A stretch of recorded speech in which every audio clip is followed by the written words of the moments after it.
Bonsoir à toutes et à tous. Donc, au nom de la conférence Olivain et de nos partenaires de Place au Débat, on est très heureux de vous accueillir ce soir. Juste un rappel, nous sommes dans le cadre de la Semaine verte qui est organisée à Sciences Po Lyon et on a déjà reçu Monsieur Doucet et Monsieur Piolle en début de semaine sur un thème connexe.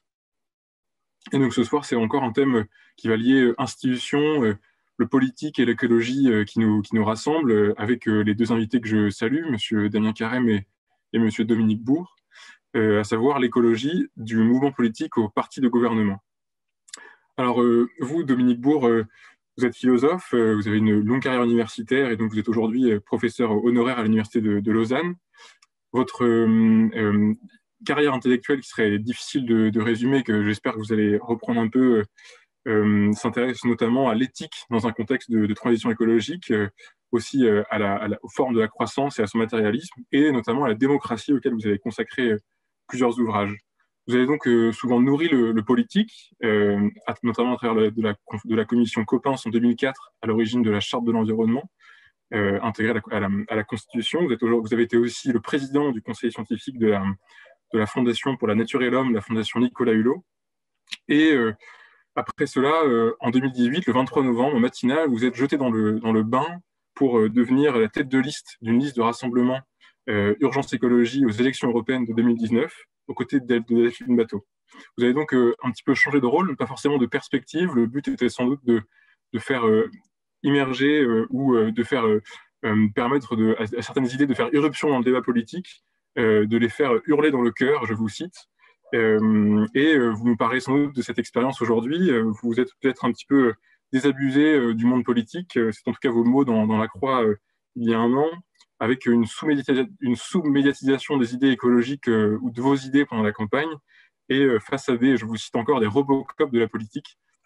Et vous nous parlerez justement de la manière dont on peut incarner médiatiquement l'écologie et si elle peut devenir un parti de gouvernement. Cette expérience, c'est peut-être un nouveau chapitre que vous pourriez ajouter à votre dictionnaire de la pensée écologique, parce que c'est aussi un de vos thèmes de recherche, la pensée écologique et son évolution. Vous l'avez décortiqué. C'est aussi d'ailleurs le titre d'une revue que vous animez toujours, La pensée écologique, qui se veut critique et réflexive. Et donc, vous allez aussi nous dire si cette écologie, qui est souvent aussi critique et réflexive, peut se structurer en partie de pouvoir et de gestion du pouvoir. La pensée écologique, cette revue, c'est peut-être aussi une revue dans laquelle on a fait parfois référence à l'action politique de notre autre invité du jour, Damien Carême, eurodéputé depuis 2019, un poste dans lequel vous avez sans doute un mandat, dans lequel vous avez sans doute voulu poursuivre les combats que vous avez menés à une autre échelle, celle municipale, à Grande-Synthe, celui pour l'accueil des migrants, contre les effets de la désindustrialisation, pour la biodiversité, pour la sociale écologie que vous portez en étendard. Alors, cette sociale écologie, vous l'avez portée par les actes, à la fois sans doute social, parce que c'est celui de l'héritage peut-être familial, celui aussi de votre ville ouvrière, celui de vos premiers engagements au Parti socialiste, un parti de gouvernement, mais c'est aussi marié avec l'écologie, à la fois c'est les repas 100% bio à la cantine, dans une ville où le revenu moyen est de moins de 10 000 euros, les transports communs gratuits, dans une ville où le taux de chômage est supérieur à 20%, ou le minimum social garanti, financé avec des économies d'énergie en partie. C'est aussi le combat pour la biodiversité. Grande-Synthe, une ville très industrielle, proche du site d'ArcelorMittal et d'une centrale nucléaire, est devenue aussi, en 2015, capitale française de la biodiversité.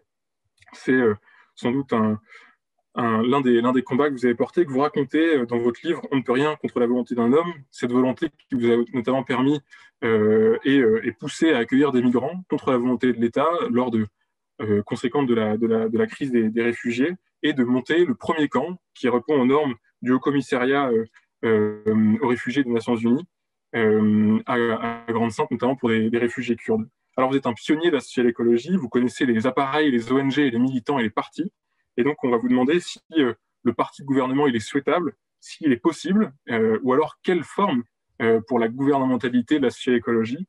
Alors on va vous poser ce soir donc cette question, M. Carême, est-ce que vous seriez un jour ministre écologique? Et puis, dans cette éventualité, est-ce que M. Dominique Bourg, vous serez le président du conseil scientifique du gouvernement de M. Carême? Alors, on va vous laisser vous présenter, messieurs. Peut-être on peut commencer par ordre alphabétique par M. Dominique Bourg pour 10 minutes, à la fois pour vous présenter peut-être plus précisément et pour reprendre la question et commencer à répondre à la question du jour. Voilà, je suis d'abord un enseignant et un chercheur et j'ai enseigné, je crois, une dizaine d'années à Sciences Po Paris. J'étais maître de cons à l'époque et franchement, il n'y avait pas grand-chose sur l'écologie quand j'enseignais à Sciences Po. Mais petit à petit, les choses s'enrichissent. Puis j'imagine que maintenant, c'est très différent. J'ai enseigné aussi à l'Université de technologie de Troyes et puis après à l'Université de Lausanne. Alors, on trouve, je ne sais plus si Wikipédia ailleurs, l'éthique. Non, en fait, je n'ai pas tellement travaillé sur les questions d'éthique environnementale, ni sur les questions d'éthique du développement durable. Je ne sais pas pourquoi il y a ça. En tout cas, ce n'est pas moi qui le dis, je peux vous dire. Non, en matière d'environnement, j'ai travaillé sur la question des risques. J'ai beaucoup travaillé sur la question du principe de précaution, d'où effectivement mon implication, vous l'avez rappelé, dans la commission Coppens, qui était en charge du projet de charte constitutionnelle de l'environnement. J'ai essayé de montrer que la notion de risque, en fait, n'était pas du tout adéquate à la situation dans laquelle on rentrait, ce qu'on va appeler l'anthropocène. Alors, franchement, complètement à côté de la plaque. Je me suis beaucoup intéressé aux questions institutionnelles, notamment cette question de la démocratie écologique. Alors, vous qui êtes des politistes, ne confondez pas surtout démocratie environnementale. La démocratie environnementale, ça consiste à introduire de la démocratie dans la prise de décision publique en matière d'environnement, alors que la démocratie écologique, c'est refondre nos institutions démocratiques pour qu'elles puissent faire face aux enjeux de long terme. Et ça ne nous a pas échappé, ce n'est pas tout à fait le cas. Sinon, la planète ne serait pas dans l'état où elle est. Et j'ai travaillé, effectivement, vous avez raison, sur les questions de dématérialisation. Et puis maintenant, je m'intéresse plus toujours dans les travaux sur la philosophie politique, mais à des enjeux plus métaphysiques. Il y a un livre à apparaître qui, en octobre, avec une collègue et amie que connaît bien aussi, Damien, qui s'appelle Sophie Zlaton, là, qui est vraiment plutôt un livre métaphysique. Mais pendant que j'y suis, on publie avec deux jeunes thésards, une thésarde et un thésard de l'Université de Lausanne, un petit livre au PUF en mai qui s'appelle Désobéir pour la Terre. Donc là, le titre est assez clair, vous voyez très bien ce dont on veut parler. Alors, effectivement, moi, et puis je me suis beaucoup aussi intéressé à l'histoire des idées en matière d'écologie, à construire cette notion de pensée écologique qui n'est pas très introduite en France, qui maintenant l'est totalement. Alors voilà, tout ça, c'est pour vous rappeler l'aspect vie des idées qui a toujours été pour moi essentiel. Je m'occupe aussi de collection au PUF. Alors, la vie politique, eh bien, non, pour ma part, c'est une incursion rapide. Je l'avais dit dès le début, c'était one shot, c'était juste pour les élections européennes de 2019, où je me suis trouvé en concurrence avec mon ami Damien, parce que je connais très bien Damien et j'apprécie énormément Damien. Vous avez rappelé ses engagements éthiques, alors pour le coup, lui, vraiment très très fort, mais absolument estimable. C'est quand même pas très très courant dans le monde politique. Alors, j'ai fait une incursion qui était très bizarre. Si on est venu me chercher, parce qu'on avait besoin d'une parole d'expert. On ne cherchait pas à faire un score électoral. On ne l'a pas fait. L'idée, c'est vraiment de passer le message de l'urgence. Donc, en fait, je n'ai jamais été un homme politique parce que le type, d'une part, n'est pas un rond, je le dis tout de suite. L'argent qui était reconnu par la commission des comptes de campagne, c'était 29 000 euros. Alors, 400 000 voix à 29 000 euros, faites le ratio. Franchement, je suis meilleur que tous les billets de la Terre. C'est-à-dire 411 000 voix sans un seul meeting à parler comme je le faisais avant et comme je le fais maintenant. Je n'ai pas changé d'un iota, je n'ai pas politisé mon discours. Ce qui a sans doute dû faire rigoler Damien, mais en fait, je ne veux pas jouer Damien. Moi, je ne suis pas un homme politique, je suis un homme d'idées. Et donc, on m'a demandé de transmettre un message d'idées. Et en fait, je dois dire que l'expérience que j'ai eue de la vie politique, avec le petit groupe dans lequel j'étais, c'était plutôt des gens très sympas. Plutôt à part Delphine et quelques autres, plutôt des amateurs. En fait, quand on dit tous pourris, alors je peux vous dire que dans le petit cercle où j'étais, il n'y avait pas un seul pourri. Alors, vraiment pas. Ils étaient tous vraiment là, engagés pour le fond, comme le fait Damien. Et donc, attention à l'idée un peu parfois courte qu'on a du monde politique. Non, justement, il faut de vraies qualités pour être une femme ou un homme politique. Moi, je n'ai pas ces qualités-là, je n'ai pas cette ambition-là, chacun son charisme. Mais en revanche, pour moi, la relation aux femmes et aux hommes politiques est quelque chose d'important. Si on s'intéresse aux idées écologiques et si personne ne les porte politiquement, s'il n'y a pas de Damien quelque part, je vais être très malheureux. Donc, on a des fonctions qui sont différentes, mais elles sont complémentaires et c'est très important de garder un lien avec le monde politique. Eux sont confrontés à une réalité très, très difficile, qui est celle de l'électeur, qu'il faut quand même capter en démocratie, ça semble quand même une chose fondamentale. C'est pas facile, c'est pas évident, et c'est encore moins dans la situation dans laquelle on est. On est sur une espèce de queue de comète de civilisation consumériste, et il faut qu'on fasse passer un discours qui est par bien des côtés contradictoire, en plus dans une situation sociale qui devient de plus en plus difficile, de plus en plus lourde. Vous avez au moins 7 millions de précaires énergétiques en France, donc une pauvreté accusée dans un pays comme la France. Donc et d'où l'importance de l'écologie sociale, dont Daniel est un des porte-drapeaux. Donc non, alors franchement, mais aucune mésestimation de ma part du rôle politique. Il est fondamental. Mais dans une société, il faut savoir qu'il y a des rôles différents. Le rôle de l'intellectuel de service n'est pas exactement le même, et c'est normal. Mais il y a encore une fois une complémentarité. Voilà, je ne sais pas si j'ai tenu mes 10 minutes ou pas, mais en tout cas, je vous ai dit en gros ce que je voulais vous dire en termes d'introduction. Merci beaucoup. Alors, on va maintenant laisser la place à Monsieur Carême sur la même carte blanche, sur le même sujet. C'était quoi le sujet? Parce que Dominique a dit beaucoup de choses. Rappelez-moi. Alors, le sujet, c'est peut-être tout d'abord revenir sur votre présentation et puis peut-être la détailler et la faire vôtre. Et puis ensuite, répondre à la question l'écologie des mouvements au parti de gouvernement. Bien, je vais juste rebondir sur ce sur quoi a terminé Dominique. Effectivement, il y a une complémentarité. Moi, j'ai cette humilité de dire que l'homme politique, il ne peut pas être bon dans tout, il ne peut pas tout connaître, il ne peut pas tout savoir et qu'il doit s'inspirer de gens qui sont des spécialistes d'un certain nombre de domaines. Dominique fait partie de ces inspirants qui guident mon chemin politique, mais comme Sophie Soiton, qui est économiste, comme Gaël Giraud, qui est économiste, comme Éloi Laurent, qui est économiste, comme François Gémen, que vous connaissez peut-être parce qu'il enseigne à Sciences Po Paris, comme François Héran, qui est titulaire de la chaire migration à l'école, au Collège de France. Enfin, voilà, il y a plein de gens auxquels je me réfère parce qu'ils ont alors, ils ne sont pas dans la gestion du quotidien de la vie de la cité quand on est maire, par exemple. Donc, ils ont cette hauteur d'analyse, cette froideur, entre guillemets, de l'analyse, parce qu'ils analysent les situations, ils ne sont pas dans le feu de l'action, donc ils ont le temps de la réflexion, ce que les politiques n'ont pas forcément à certains moments. Donc voilà, moi, c'est cette complémentarité qui est extrêmement nécessaire. Moi, la présentation que vous avez faite, je n'ai rien ajouté sur ce qui a été mon parcours. J'ai été maire, effectivement, pendant près de 19 ans d'une commune de 24 000 habitants à côté de Dunkerque, commune industrielle qui est née dans les années 60. Avant ça, c'était un petit village de maraîchers en bord de mer.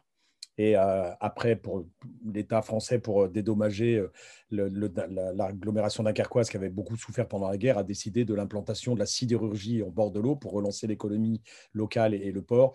Et la ville de Grande-Synthe s'est constituée à ce moment-là parce que c'est la ville qui a hébergé tous les ouvriers qui étaient venus construire l'usine et qui étaient venus travailler à l'usine. C'est pour ça que dans les années 70, 75, 80, on avait 90% de logements sociaux parce que c'était des ouvriers qu'il fallait héberger. Donc, on avait ce ratio-là. Aujourd'hui, ce taux est tombé à 64%. Il est encore haut, c'est un des plus hauts de France. Mais c'est une caractéristique. C'est pour ça que moi, j'ai grandi en logement social.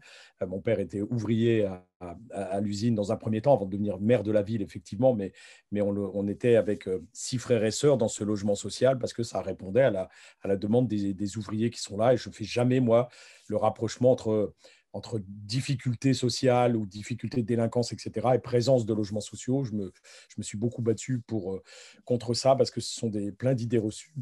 Donc voilà, ville ouvrière, effectivement.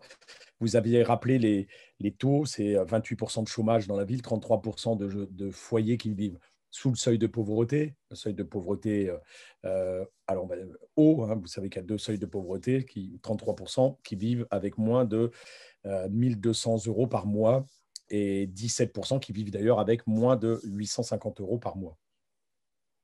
Et c'est une population qui vit dans un environnement industriel. Il y a 17 sites Céveso, seuil Céveso haut sur l'agglomération, avec beaucoup de pollution atmosphérique, avec la sidérurgie, avec de la pétrochimie, avec de la chimie, avec plein de choses de ce côté-là.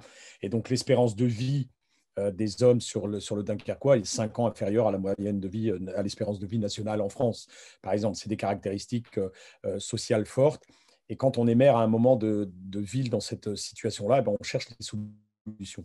On cherche des solutions pour que ces personnes qui vivent dans la difficulté sociale, dans la difficulté sanitaire, puissent continuer à vivre dignement malgré tout ça. Et surtout, comment on fait pour changer les choses, pour changer le quotidien et pour influer sur notre avenir.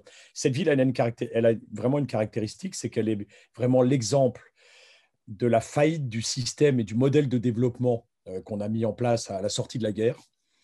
Et elle est extrêmement menacée, d'où le recours au Conseil d'État que j'ai fait contre l'État français, par la montée du niveau de la mer et par les précipitations qui vont augmenter, les eaux continentales qui arriveront, parce qu'on est en territoire de polders, une terre gagnée par les moines au Moyen-Âge sur la mer, avec un système d'irrigation, et ben que tout ça va connaître de grandes difficultés, puisque le dernier rapport du GIEC dit qu'en 2050, on connaîtra nos premiers épisodes de submersion marine sur le territoire, et il va y avoir plein de zones inondées sur l'agglomération.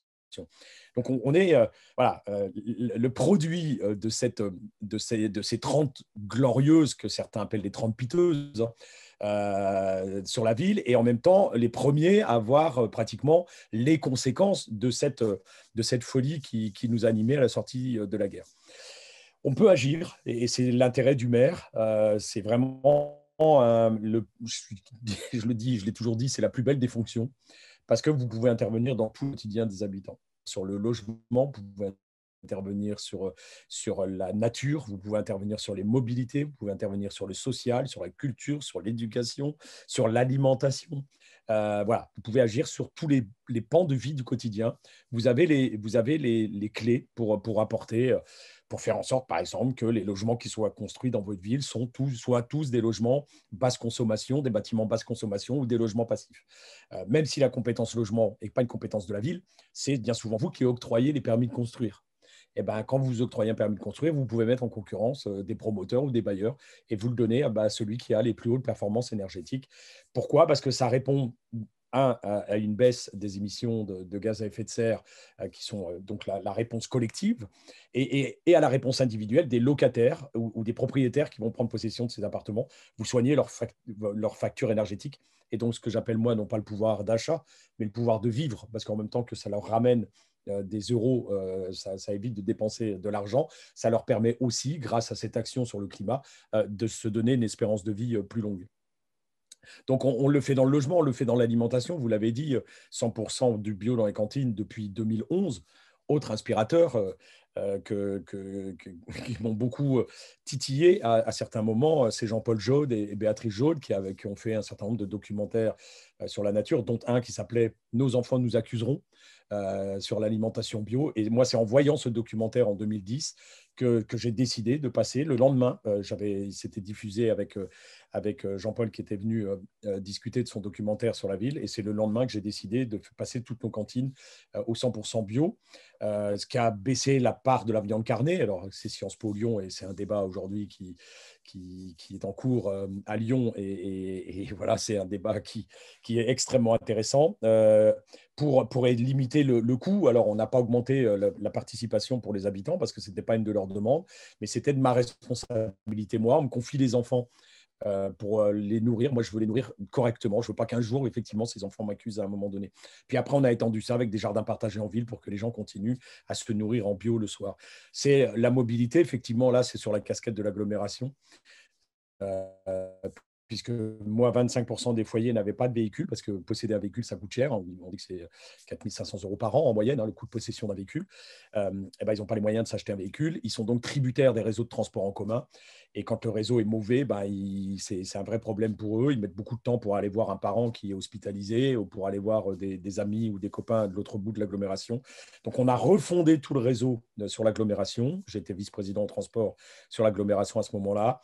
Et on a réuni 3 critères où on a mis 83% de la population de l'agglomération à moins de 300 mètres d'un arrêt de bus, où les bus passent en gros toutes les 10 minutes et qui sont en site propre et donc qui mettent toujours le même temps pour aller d'un point A à un point B. Il faut réunir ces 3 critères-là pour que les gens reprennent le bus derrière. Et on a ajouté dessus la gratuité. La gratuité seule, sans avoir répondu aux 3 premiers critères, n'aurait servi à rien. Mais ce qui fait qu'on a eu pratiquement 100% d'augmentation du trafic en 3 ans, de la fréquentation, et qu'on a et qu'on a, parce que ça combat beaucoup d'idées reçues aussi, moins 56% de délinquance dans le réseau de transport de l'agglomération. Et ça aussi, c'est important de le dire. Le social la gratuité, pardon, ne dégrade pas les biens publics comme certains nous le disaient. C'est l'énergie, et là aussi, on peut montrer l'exemple. Moi, c'était la phrase de Gandhi qui m'a guidé en politique, qui me guide toujours en politique. Montrer l'exemple n'est pas le meilleur moyen de convaincre, c'est le seul. Voilà, on a montré l'exemple, on est passé au 100% d'électricité renouvelable sur la ville. On a fait un plan de refonte de l'éclairage public et on a économisé en plaçant au LED, dont on baisse l'intensité de 50% à minuit et de 75% à 2 heures du matin.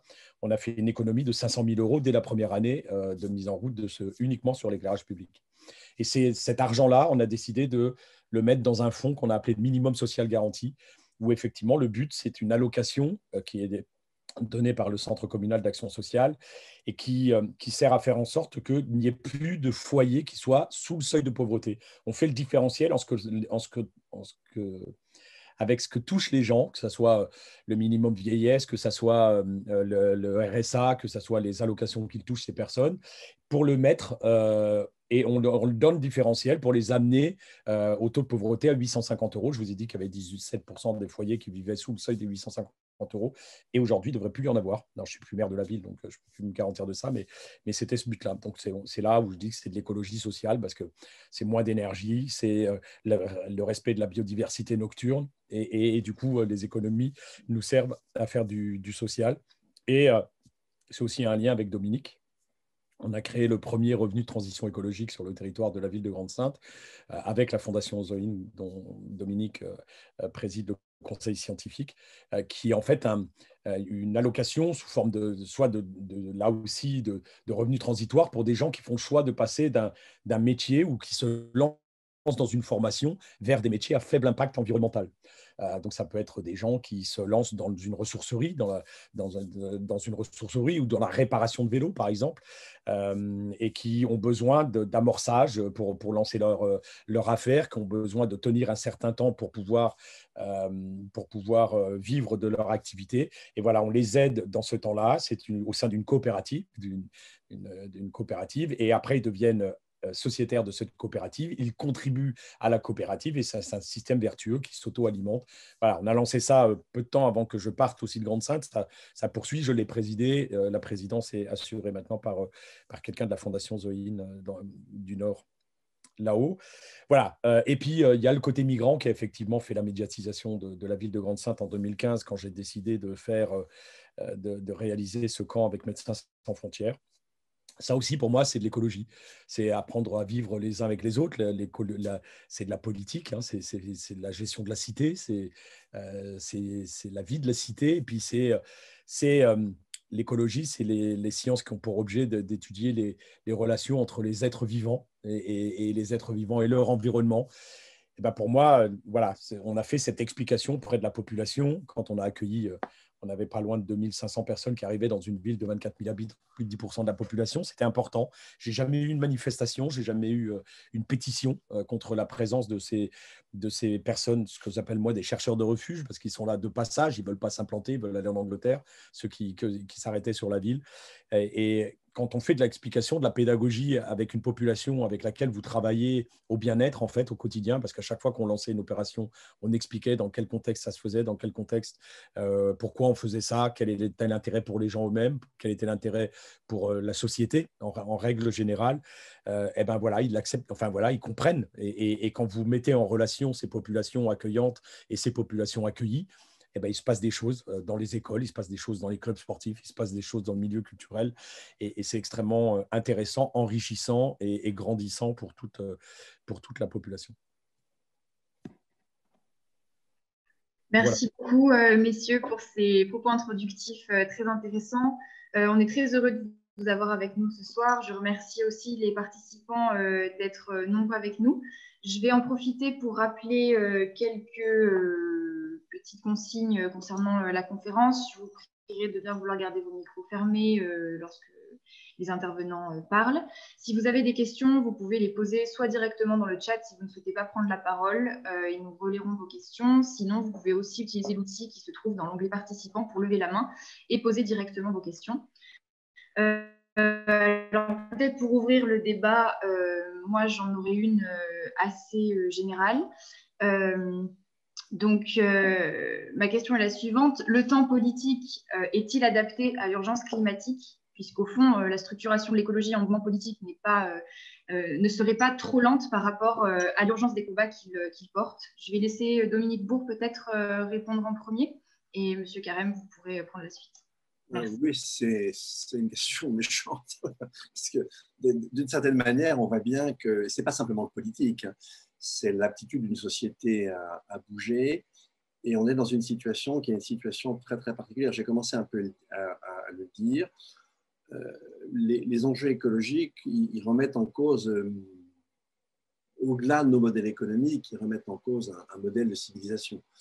Reprenez simplement le rapport que j'aime beaucoup qu'a publié l'Agence européenne pour l'environnement début janvier, le 11 janvier, qui rappelle, et c'est bien que ce soit dit à ce niveau d'expertise, on n'a pas de choix. En fait, ce qu'il convient de faire, c'est réduire le volume matériel de nos économies.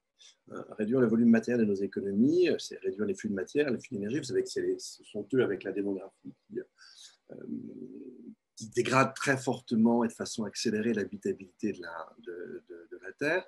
Mais ça veut très simplement dire qu'il conviendrait de produire moins d'objets, moins d'infrastructures.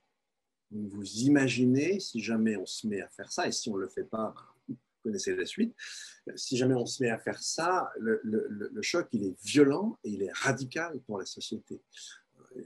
Depuis la sortie des guerres de religion, on s'est donné comme perspective l'enrichissement matériel de tout un chacun. Et ça a commencé à devenir une réalité, justement, très tangible, en fait, durant la période des Trente Glorieuses. Et c'était très rapide et très intense. Et vous savez que depuis, ça patine, etc. Et puis, en fait, c'est déjà les problèmes d'environnement, c'est déjà les questions pétrolières qui nous ont rattrapés et qui ont mis fin à cet épisode des Trente Glorieuses. Donc, prendre vraiment ça, si vous voulez, en compte, on voit que c'est changer les institutions, c'est changer les valeurs, etc. Et même, on peut aller jusqu'au mot de spiritualité, hein. La spiritualité, on peut au moins lui donner ce sens-là. Vous n'avez pas de société au sein de laquelle on ne propose pas aux individus un mode de réalisation de soi. Chrétienté d'autrefois, le mode de réalisation de soi, c'était le salut. Si vous étiez bouddhiste, c'est l'éveil. Si vous avez été amérindien, c'était l'harmonie avec la forêt. Si vous avez été communiste dans les années 30, ça aurait été le stakhanovisme, c'est-à-dire qu'il fallait charrier le maximum de pelletés de charbon à l'heure. Et c'était ça, préparer, si vous voulez, la révolution et le monde de demain. Donc, il n'y a pas de société au sein duquel vous n'ayez pas un mode dominant de réalisation de soi. Le nôtre, on l'a construit, vous le savez très bien, c'est le consumérisme.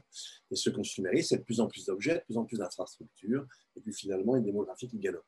Donc voilà, la contradiction, elle est frontale, elle est très, très, très difficile. Et vous savez très bien qu'en termes de climat, pour reprendre un des aspects, il ne faut jamais isoler le climat des autres aspects, des autres difficultés écologiques, ça remet en cause tout ça de façon frontale. Et là, c'est même le seul domaine où on peut le calculer. Pour le reste, ce n'est pas calculable. Pour le climat, on peut dire qu'on n'a pas de temps. C'est-à-dire que là, on est, en termes d'élévation de la température moyenne sur Terre, par rapport à une moyenne qu'on calcule sur la température moyenne pour la deuxième moitié du XIXe siècle, on est maintenant à 1 degré 2 dixièmes de plus. C'est gigantesque, hein.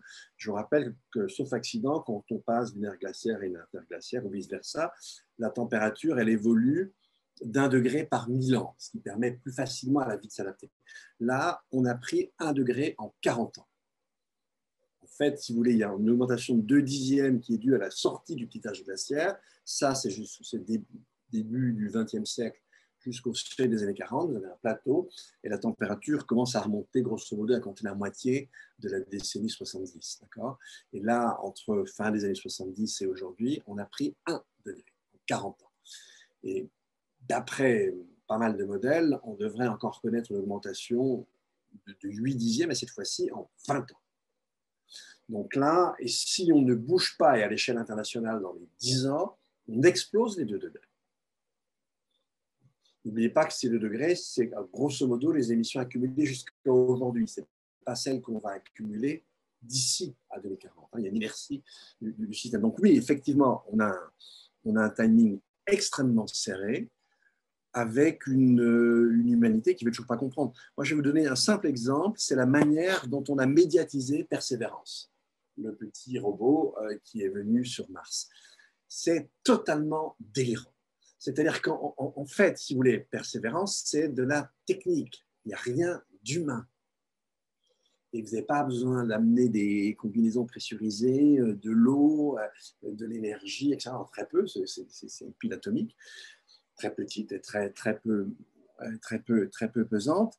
Et en fait, si vous voulez, toute cette aventure-là, en 20 ans, nos connaissances justement des autres planètes, c'est ce qu'on appelle la planétologie comparée, a été grandement accrue avec ces missions, et ça nous permet de mieux comprendre à quel point la Terre est unique.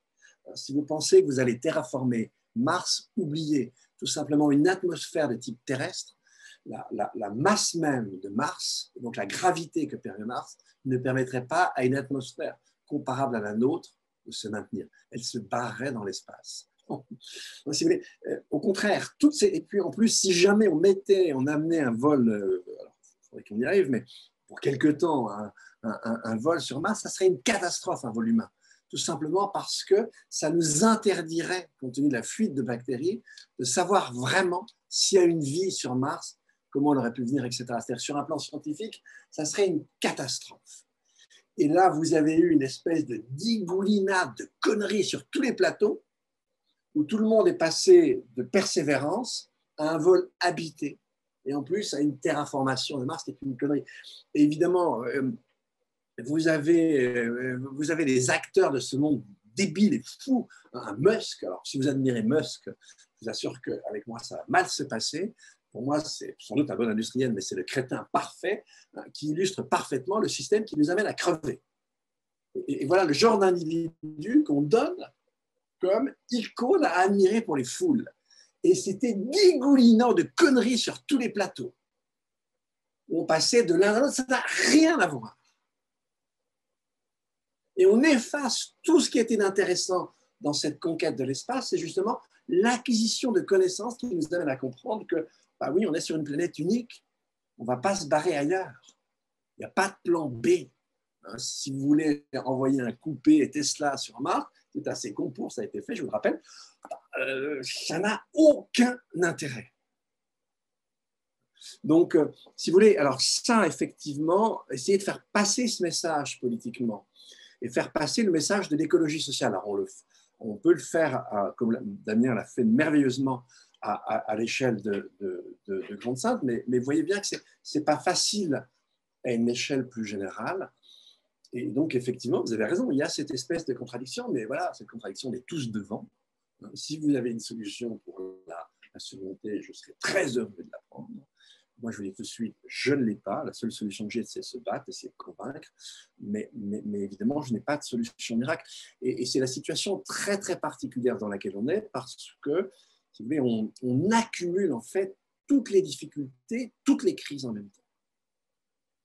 Donc, et vous le savez très bien, il faudrait qu'on arrive à changer à une échelle globale. Alors déjà, si on changeait à l'échelle européenne, ce serait pas mal, mais pour nos sujets d'environnement, les grands sujets d'environnement, qu'il s'agisse du climat ou qu'il s'agisse du vivant, de la biodiversité, en fait, ce sont des sujets globaux. Et c'est à une échelle globale qu'on devrait parvenir à résoudre les choses à bientôt 8 milliards d'hommes. Donc, allez-y, mes amis, Sciences Po, voilà le programme que vous avez devant vous. C'est pas simple, hein. Donc oui, il y a une difficulté immense. Personne ne sait. Ce qui, pour vous, je terminerai là-dessus, pour nous rassurer quand même, parce que c'est vrai que c'est pas très rassurant, pour nous rassurer, et vous avez bien vu que depuis 2018, les choses sont en train de changer. Depuis 2018, c'est l'année à partir de laquelle le changement climatique est devenu sensible, est devenu accessible au sens des populations. c'est pas pour rien que le Greta, si vous voulez, ait commencé son ascension et son action en 2018, hein, parce que c'est arrivé, je dirais, l'entrée dans la seconde phase de l'Anthropocène, c'est-à-dire la phase où on commence à recevoir les effets boomerang des destructions des 70 années qui ont précédé. Donc voilà, on en est à ce moment-là. Et c'est justement la chose très bizarre qu'on a dans un pays comme la France. C'est un peu vrai sans doute pour le reste de l'Europe. Là, je renvoie à l'étude de Bosco. Je ne sais pas si j'en ai parlé tout à l'heure, je ne me souviens plus. Mais cette étude nous montre que la première mouture était parue à l'automne 2019. Elle a été republiée, un peu précisée, en juin 2020. Et cette étude nous montre que 55% des Français sont d'accord avec le fait que leur horizon est celui de la sobriété. 55%. Et ce chiffre de 55%, vous l'avez retrouvé dans d'autres sondages sur d'autres sujets. Ça m'a vraiment frappé. Et dans cette enquête, vous aviez en gros 15% de technolibéraux, donc ça va, si vous voulez, de la Macronie à Laurent Alexandre, tout ça est extrêmement sympathique. Et puis, vous avez les 29% de sécuritaires, c'est-à-dire c'est plutôt rassemblement national, avec une certaine forme de porosité possible. Hein. Quand vous êtes dans les technolibéraux, l'environnement, ce n'est pas un problème, vous allez sur Mars. Mais les gens qui ont le souci sécuritaire, ils mettent dans la sécurité quand même les questions d'environnement. Donc, comment se fait-il que ces changements de fond, ces changements culturels, il y a une bascule culturelle écologique. En Europe, aux États-Unis aussi maintenant, elle est très claire. Comment se fait-il qu'elle ne se traduit pas sur, alors évidemment pas sur les comportements, ça ne vous a pas échappé, mais même sur un plan politique? Elle n'arrive pas à se traduire. Ça, je ne sais pas. Si vous le savez, j'aimerais bien vous éclairer ma lanterne, je ne sais pas. Mais ce que je sais, c'est qu'elle finira par se traduire en termes de comportement et en termes politiques. Et effectivement, quand les choses vont mal, et la Covid, c'est une des formes, si vous voulez, d'expression de cette entrée dans c'est même le symptôme, si j'ose dire, je ne vais pas dire ça, mais sur un plan épistémique, c'est un symptôme magnifique de l'entrée dans la deuxième phase de l'Anthropocène. Et donc, il n'est pas impossible, si vous voulez, que dans la décennie, on ait, compte tenu des difficultés auxquelles on va être confronté, qu'on ait des changements accélérés. Souvent, face au drame, les sociétés peuvent changer très, très vite.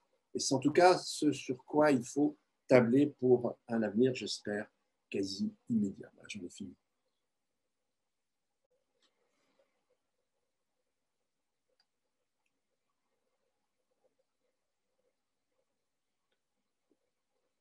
Je prends le relais, c'est ça? Oui, exactement. Mais moi, j'écouterai des heures, Dominique, vous avez compris pourquoi il est inspirant. Le temps politique est-il adapté à l'urgence climatique? Oui, s'il est politique, et je vais employer la même tonalité que Dominique, ont les couilles de mettre en œuvre les mesures. Parce que c'est ça, en fait. Ça manque beaucoup de courage politique. Parce que rien n'empêche d'y aller. Rien n'empêche d'interdire les avions sur les lignes intérieures en France. Rien n'empêche de dire on passe au 100% bio dans l'agriculture en France. Rien n'empêche de dire on développe le renouvelable et on arrête, comme la connerie qui vient d'être faite, de remettre pour 10 ans les vieux réacteurs nucléaires qui a été prise aujourd'hui en France, et de continuer à favoriser les industries fossiles, d'énergie fossile. Lié à ça, parce que c'est un combat que je mène aussi et ces derniers jours au Parlement européen, parce qu'il faudra financer tout ça, d'aller chercher le fric là où il est. Le scandale d'OpenLux qui a été mis en avant par Le Monde la semaine dernière, où on a 100 milliards d'actifs de familles françaises qui sont là-bas dans ce paradis fiscal qu'est le Luxembourg. Si on tape du poing sur la table et qu'on prend les mesures politiques pour récupérer ce fric parce que c'est de l'argent caché, si on taxe les GAFAM pour ce qu'elles font comme produits chez nous, on aura de l'argent pour financer tout ça. Mais ce qui retient tout ça, et ce que les politiques ne font pas aujourd'hui, et pourquoi les politiques ne décident pas, alors qu'effectivement l'opinion publique est en train d'évoluer, l'opinion publique est en train de changer, c'est parce qu'ils sont dans le business as usual. Moi, je le voyais quand j'étais maire de Grande-Synthe, je le vois aussi au Parlement européen. On a quand même, si je reprends le vote sur les paradis fiscaux d'il y a un mois, on a quand même les gens du parti présidentiel français qui ont tous voté pour exclure l'Irlande, le Luxembourg, Chypre, Malte, pardon, les Pays-Bas de de la liste des paradis fiscaux, alors qu'on sait que tout le monde sait que c'est des paradis fiscaux. Donc voilà, c'est la contradiction entre faites ce que je dis et pas ce que je fais. Et encore, faites ce que je dis, c'est pas encouragé. Donc moi, je pense que le temps du politique est adapté à l'urgence climatique. Je pense qu'on peut vraiment faire évoluer les choses. Ce qui manque, c'est pas le temps politique, c'est la décision politique.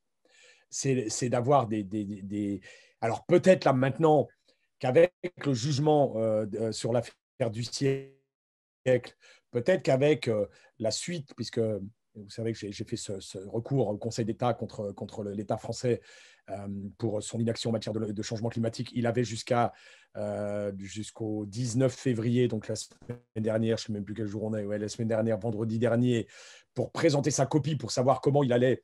On lui a donné 3 mois pour présenter sa copie, pour savoir comment il allait atteindre ses objectifs. Sinon, il allait être astreint par le Conseil d'État à une feuille de route pour atteindre les objectifs que la France s'est fixés et respecter les engagements internationaux qu'elle a signés. Peut-être que quand les hommes politiques ne décideront pas, peut-être que c'est la justice qui les contraindra à mettre en œuvre ces politiques-là.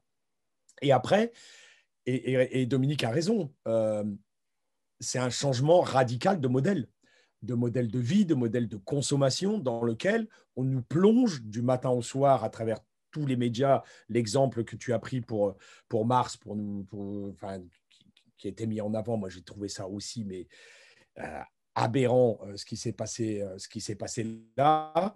Voilà, c'est du matin au soir, c'est les médias qui sont quand même entre les mains de 9 milliardaires, qui ont tout intérêt que le système continue tel qu'il est aujourd'hui, parce que derrière, c'est beaucoup d'argent que ça procure, qui nous parle encore du dernier SUV qui vient de sortir, qui nous parle encore de tout ça, etc., et qui nous dresse en modèle Elon Musk, c'est ça, ou d'autres derrière, parce qu'il y a Bill Gates aussi qui est pas exempt de tout reproche aussi dans cela et dans les technoscientistes qu'on connaît, et qui ont bien évidemment qui poussent ce modèle consumériste que l'on connaît derrière. Donc, je pense que quand c'est accompagné politiquement, moi, ce que j'ai toujours dit, parce que vous savez, il y a cette expression, l'écologie punitive.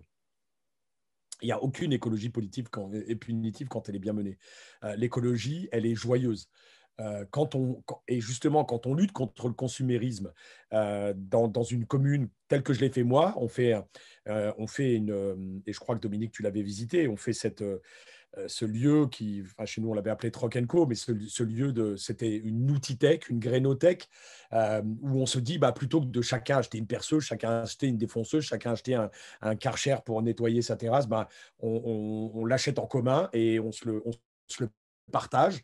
Voilà, c'est moins de consommation, c'est moins d'impact, bien évidemment, climatique et sur les ressources de matières premières. C'est bon pour le budget de chacun parce qu'on se met ensemble à le faire.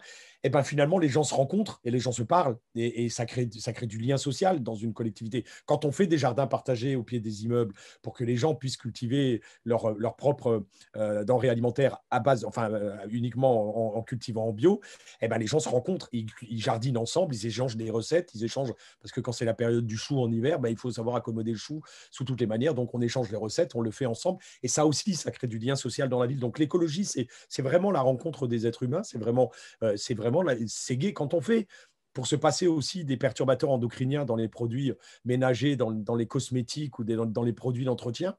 Quand on fait ce qu'on avait appelé chez nous la fabrique de l'autonomie, où on apprend aux gens à faire des produits à base de produits naturels, ces produits à base de produits naturels, bien évidemment, ça joue sur leur pouvoir d'achat, puisqu'au lieu de payer un litre de lessive 4,50 €, ils le payent 45 centimes d'euros. Mais ils sont tous autour de la table et ils discutent tous ensemble et ils échangent des choses tous ensemble et ça recrée du lien derrière. Donc, on peut aussi faire en sorte que il n'y a pas que la consommation qui nous fasse vivre dans ce pays. Il n'y a pas que comparer la bagnole de l'un et de l'autre derrière. Il n'y a pas que ça, les ressorts. Et on le ressent encore plus fortement. Et je pense que si les politiques avaient un peu de courage aujourd'hui, ils profiteraient de cette crise sanitaire, cette crise du Covid, où on sent bien qu'il y a une demande, une aspiration à autre chose. La privation de lien social qu'on vit depuis les confinements ou les couvre-feux depuis 1 an aujourd'hui, c'est une catastrophe sur le plan psychologique, c'est une catastrophe. Il y aura des répercussions énormes sur les populations. Et justement, il faudra embrayer sur notre mode de vivre, et il faudrait embrayer et proposer, être force de proposition pour changer nos modes de consommation, mais aussi pour changer les modes de production d'un ensemble. Et c'est vrai que là, on a des verrous chez les hommes politiques, plus que dans les populations, parce que les populations, je pense qu'elles confient ce rôle de la décision politique de faire des propositions, et qu'il y a un décalage de plus en plus grand entre les attentes, les espérances de cette population et ce que proposent les hommes politiques, les hommes et les femmes politiques, excusez-moi. Très bien. Merci beaucoup pour vos réponses, Monsieur Bourg et Monsieur Carême. Bonsoir. Avant de vous poser la seconde question, un petit rappel rapide à nos participants. N'hésitez pas à poser vos questions dès le début de la conférence, de sorte qu'on ait le temps de tous les traiter. Merci. Donc, notre seconde question portera au-delà du courage politique, qui est très important comme nous avons pu le comprendre. Ma seconde question portera sur le potentiel politique et électoral de l'écologie intégrale, un terme notamment développé par Delphine Batho, qui est une de vos collègues, Monsieur Carême. En effet, certaines propositions écologistes peuvent encore sembler radicales, donc clivantes, au moins pour une partie de l'opinion publique. Par exemple, Monsieur Bourg, vous annonciez dans Proposition pour un retour sur Terre que 15 à 30% de la population active devrait s'orienter vers une agroécologie décarbonée. Ainsi, ma question est la suivante. D'une part, pensez-vous que l'écologie intégrale a un réel potentiel électoral aujourd'hui? Et d'autre part, est-ce qu'une écologie politique peut-être moins clivante ne risquerait pas d'être confondue avec la social écologie? Merci. Alors, écologie intégrale, ça veut dire que le changement écologique emporte tous les aspects de la société. Et l'écologie intégrale, elle est effectivement nécessairement une écologie sociale. Comme vous le savez, les inégalités sociales ont toujours été des inégalités dans l'accès aux ressources naturelles. Donc en fait, l'aspect écologique, l'aspect rapport à la nature a toujours été au fondement des inégalités. Et comme nous l'a indiqué Oxfam, alors on arrondit un peu les chiffres, mais en gros, les 10% les plus riches de cette planète émettent la moitié des gaz à effet de serre mondiaux, et les 50% les plus pauvres de la planète n'émettent que 10% de ces gaz à effet de serre.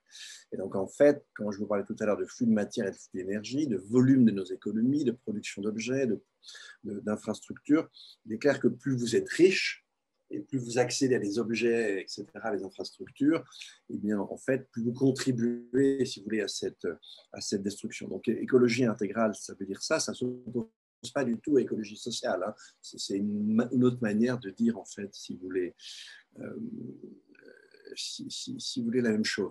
Donc, alors, on va prendre la question un peu différemment. On va prendre, si vous voulez, pour aller un peu sur le fond des choses, on va prendre la question de la décroissance, parce que on a beaucoup parlé de décroissance, etc. Et on va essayer de nuancer un petit peu. En fait, ce qui doit absolument décroître, c'est, je vous l'ai rappelé, il n'y a pas un seul expert un peu sérieux qui vous dira autre chose, c'est les flux de matière et les flux d'énergie. Ça doit nécessairement décroître. Alors effectivement, si vous entrez dans une réforme de l'agriculture en faveur de l'agroécologie, hein, et bien forcément, vous avez des pratiques agricoles qui sont beaucoup moins énergivores, qui vont aussi faire beaucoup moins appel au recours à un certain matériel. Et on sait que disons, ce qui est très, très probable dans les décennies qui viennent, c'est qu'on ait beaucoup moins d'énergie disponible. C'est-à-dire, effectivement, si on doit se détourner des fossiles, on va vous parler d'hydrogène. C'est sympa l'hydrogène, mais l'hydrogène, ce n'est pas une énergie, c'est un vecteur énergétique, ce n'est pas une source d'énergie. C'est comme l'électricité, en fait, si vous voulez. Et donc, avoir un hydrogène non carboné, sans doute, oui, c'est un des vecteurs auxquels on va recourir à l'avenir, mais ça veut très, très probablement dire que la disponibilité énergétique au sein d'une société sera moindre.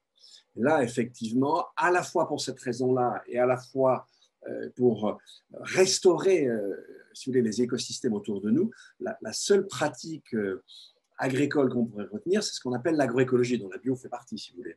Et effectivement, l'agroécologie, si on imagine une société qui serait convertie à l'agroécologie, alors qu'aujourd'hui, vous avez au maximum 2% de la population active qui est vouée aux tâches agricoles parce que pour produire de la nourriture, on utilise, passez-moi l'expression, mais une pétée d'énergie.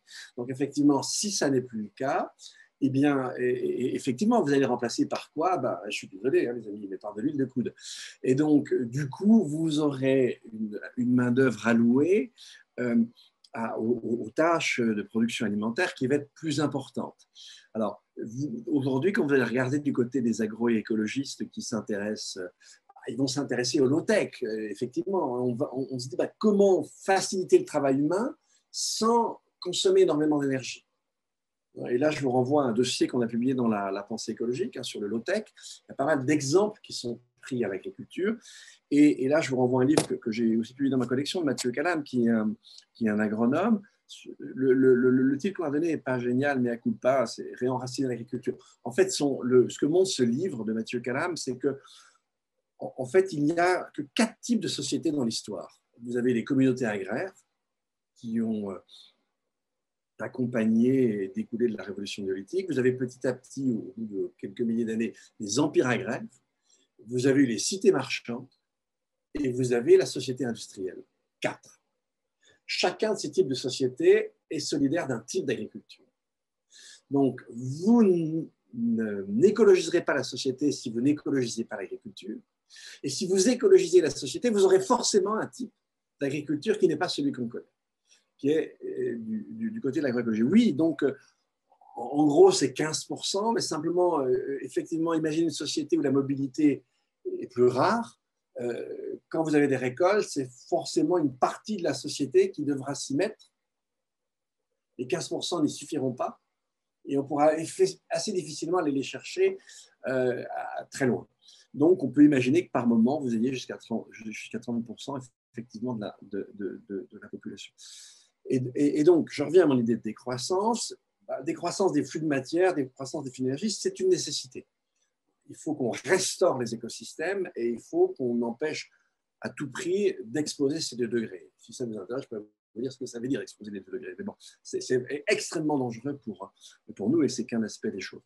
Donc oui, là, on n'a pas de choix. Alors, est-ce que ça veut dire que de façon générale, tout le PIB doit s'effondrer? C'est sans doute plus compliqué que ça.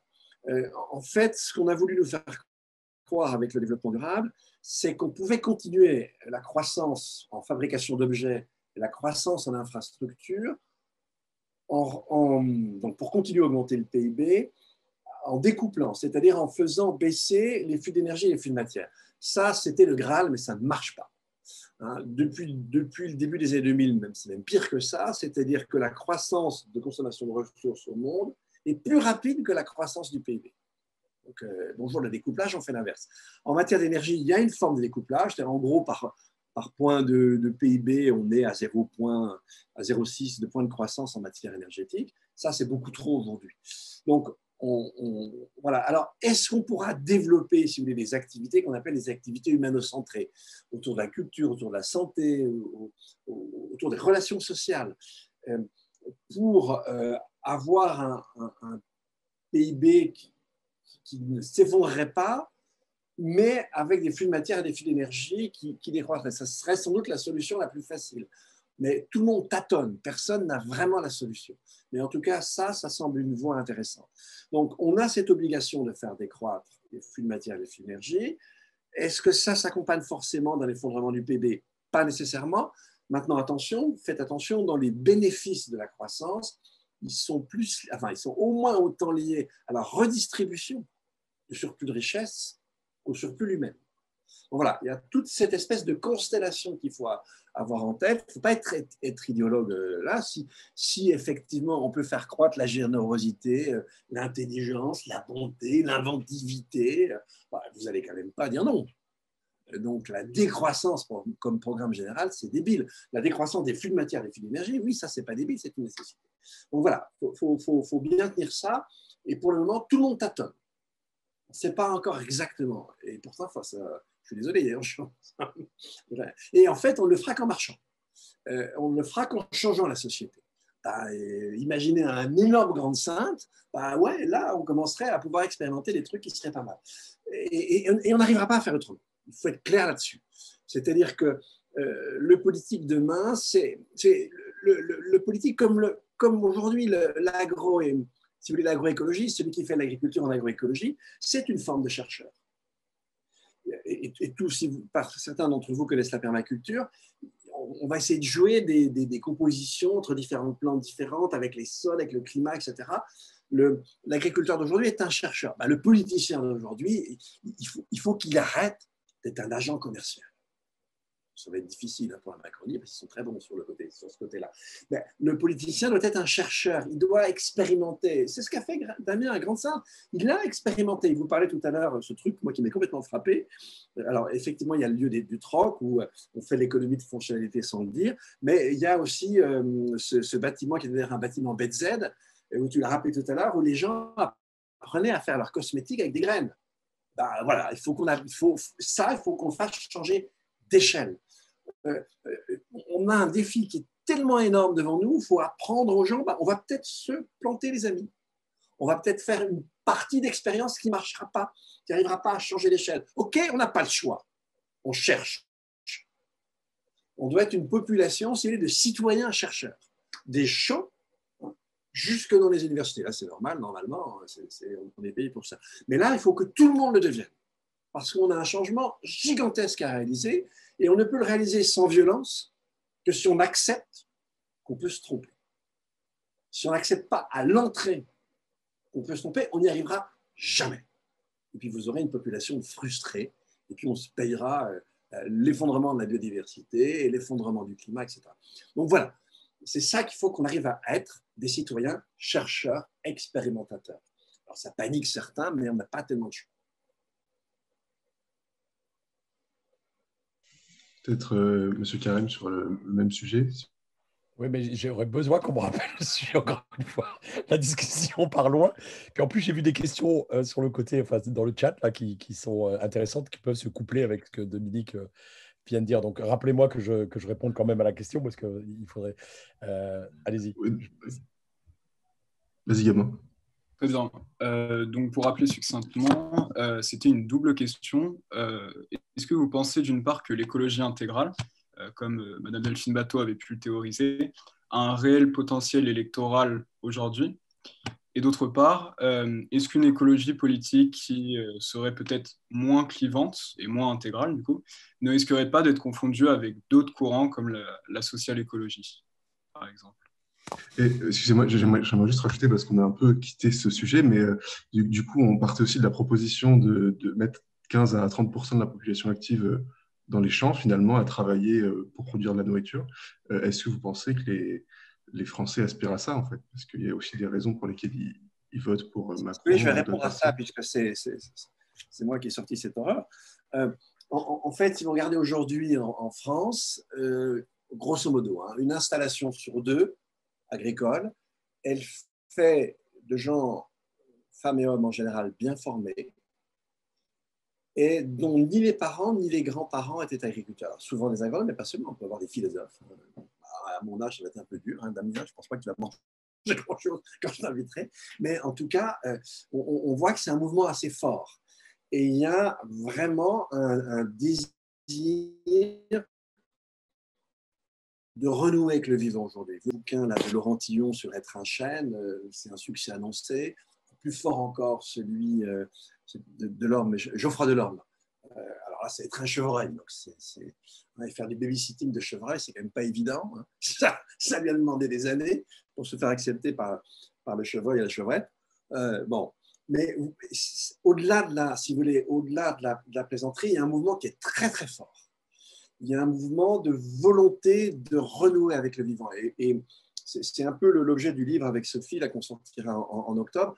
On est vraiment en train de shifter de paradigme. On est en train vraiment de changer de paradigme. Et ça, ce sont des formes de symptômes. Donc oui, à partir du moment, si vous voulez, où le travail agricole est mieux rémunéré, à partir du moment où on sait faire la part des choses entre, comment dire, si vous voulez, l'intérêt du métier, où je vous disais, il y a même un intérêt de chercheur. Quand on voit tous ces gens, lisez les 2 dossiers là, qu'on a publiés dans la pensée écologique, celui sur les plantes et celui sur le low-tech, vous verrez des points communs dans les 2. Et il y a vraiment quelque chose d'intéressant. Oui, je pense que ce n'est pas complètement absurde. Alors, c'est sûr que si vous demandez ça à Luc Ferry et à Alain Finkielkraut, ils ne vont pas être totalement enthousiastes avec ma proposition. Ça, je n'ai pas tellement de doute là-dessus. Et franchement, pour les radis et les carottes, je ne préfère pas qu'ils s'y mettent. Mais en tout cas, nous, on peut tous s'y mettre. Je crois que c'est quelque chose qui est vraiment important. Et en fait, il faut bien faire attention que qu'est-ce qu'on va chercher là? On va essayer de rechercher du sens et on va essayer de trouver un compromis entre son impact, son confort. Et c'est toute une inventivité sociale qui, pour le moment, s'exprime par poche, qui pourra devenir beaucoup plus général. Personne n'a envie d'avoir le dos cassé à 30 ans. Personne n'a envie, vous avez peut-être lu Le Cheval d'Orgueil de Jacques Azélias, vous vous souvenez de sa maman, ou sa grand-mère, je ne sais plus, non, je pense que c'est sa mère, qui trouve que c'est une véritable émancipation que d'aller travailler à la conserverie du coin. Mais justement, là, on a une paysannerie, si vous voulez, qui n'a rien à voir avec ce que je dessine. Quand vous lisez le livre de Jacques Azélias, vous avez... Il n'y a même pas de style de vie, il n'y a qu'un mode de vie, et les deux se confondent, tellement tout le monde fait la même chose, et il n'y a aucune ouverture possible. Donc, ce dont je vous parle avec cette société à base agroécologique, ça n'a rien à voir avec la paysannerie d'autrefois. Et je ne me moque pas de vous, j'ai des exemples très concrets, je vous renvoie à ces dossiers, vous verrez que c'est quelque chose de très concret qui se pratique. D'un exemple, vous trouverez aussi un très bel échange avec lui sur la pensée écologique. Quelqu'un que j'avais connu, alors il a fait, si vous voulez, un master de philo. Il avait fait la fameuse école de statistique qu'on fait après Polytechnique. En général, c'est la meilleure école des maths. Et maintenant, ce garçon,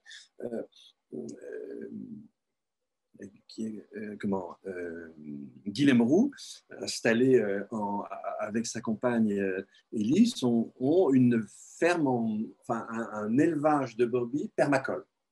Je vais vous expliquer ce que c'est qu'un élevage de brebis permacole. Et voilà un gars qui est docteur,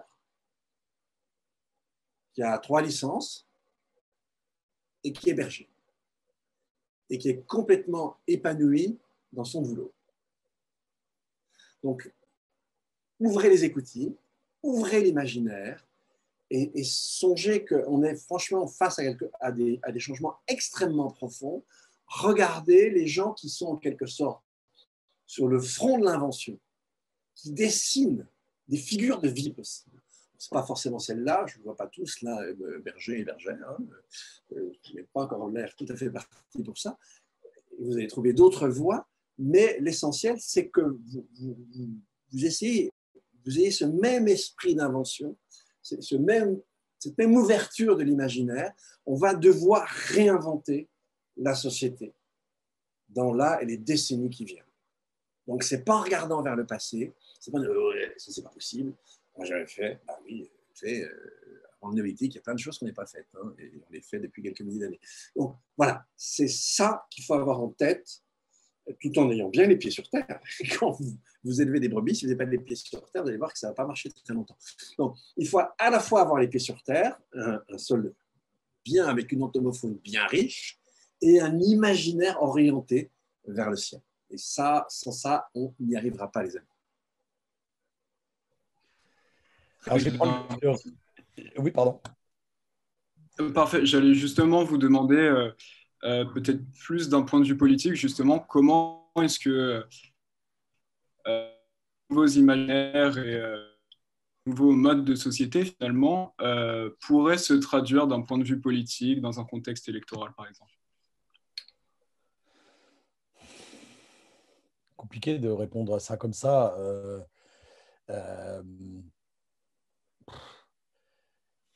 Non, je sais pas. Là, et moi, je compte beaucoup dessus. J'ai plein de copains qui sont arrivés dans des mairies à Lyon, à Poitiers, à Strasbourg, à Bordeaux, etc. Et j'espère qu'ils vont montrer des choses parce que tout le monde critique les écologistes aujourd'hui en disant que ça va être, par exemple, les tenants du business as usual. Ils vont dire, mais si les écologistes restent au pouvoir, l'industrie va se casser la gueule, tout va se casser la gueule. Les écologistes, ils ne sont pas au pouvoir depuis 50 ans, mais l'industrie, elle s'est cassée la gueule. L'agriculture est une catastrophe aujourd'hui en France. Les revenus moyens des agriculteurs, c'est même pas 500 euros. Et ce n'est pas les écologistes qui ont décidé ça. C'est le modèle et c'est l'agro-business. Moi, j'ai rencontré un jour, il est venu me voir peu de temps après la création du camp à Grande-Synthe. J'ai vu le fondateur d'Auchan dans mon bureau. Il me prend rendez-vous avec moi. C'est la première fois que je discutais avec un milliardaire. J'étais curieux de voir un peu ce qu'il voulait. Alors, il voulait parler des migrants. Et puis après, il me dit quand même, mais vous êtes tout 100% bio dans les cantines, mais comment vous faites? Comment vous payez ça? Combien ça vous revient le repas, etc. Et on a beaucoup discuté dessus. Et puis, je l'ai engueulé un moment parce que je lui dis, mais si je passe à ça, c'est de votre faute à vous, parce que c'est votre modèle à vous qui a entraîné l'agriculture dans ce qu'elle est aujourd'hui et dans toutes les dérives qu'on a aujourd'hui. On a encore là découvert Seralini, je ne sais pas si vous connaissez le professeur Seralini, qui a mis en avant déjà beaucoup de problèmes sur les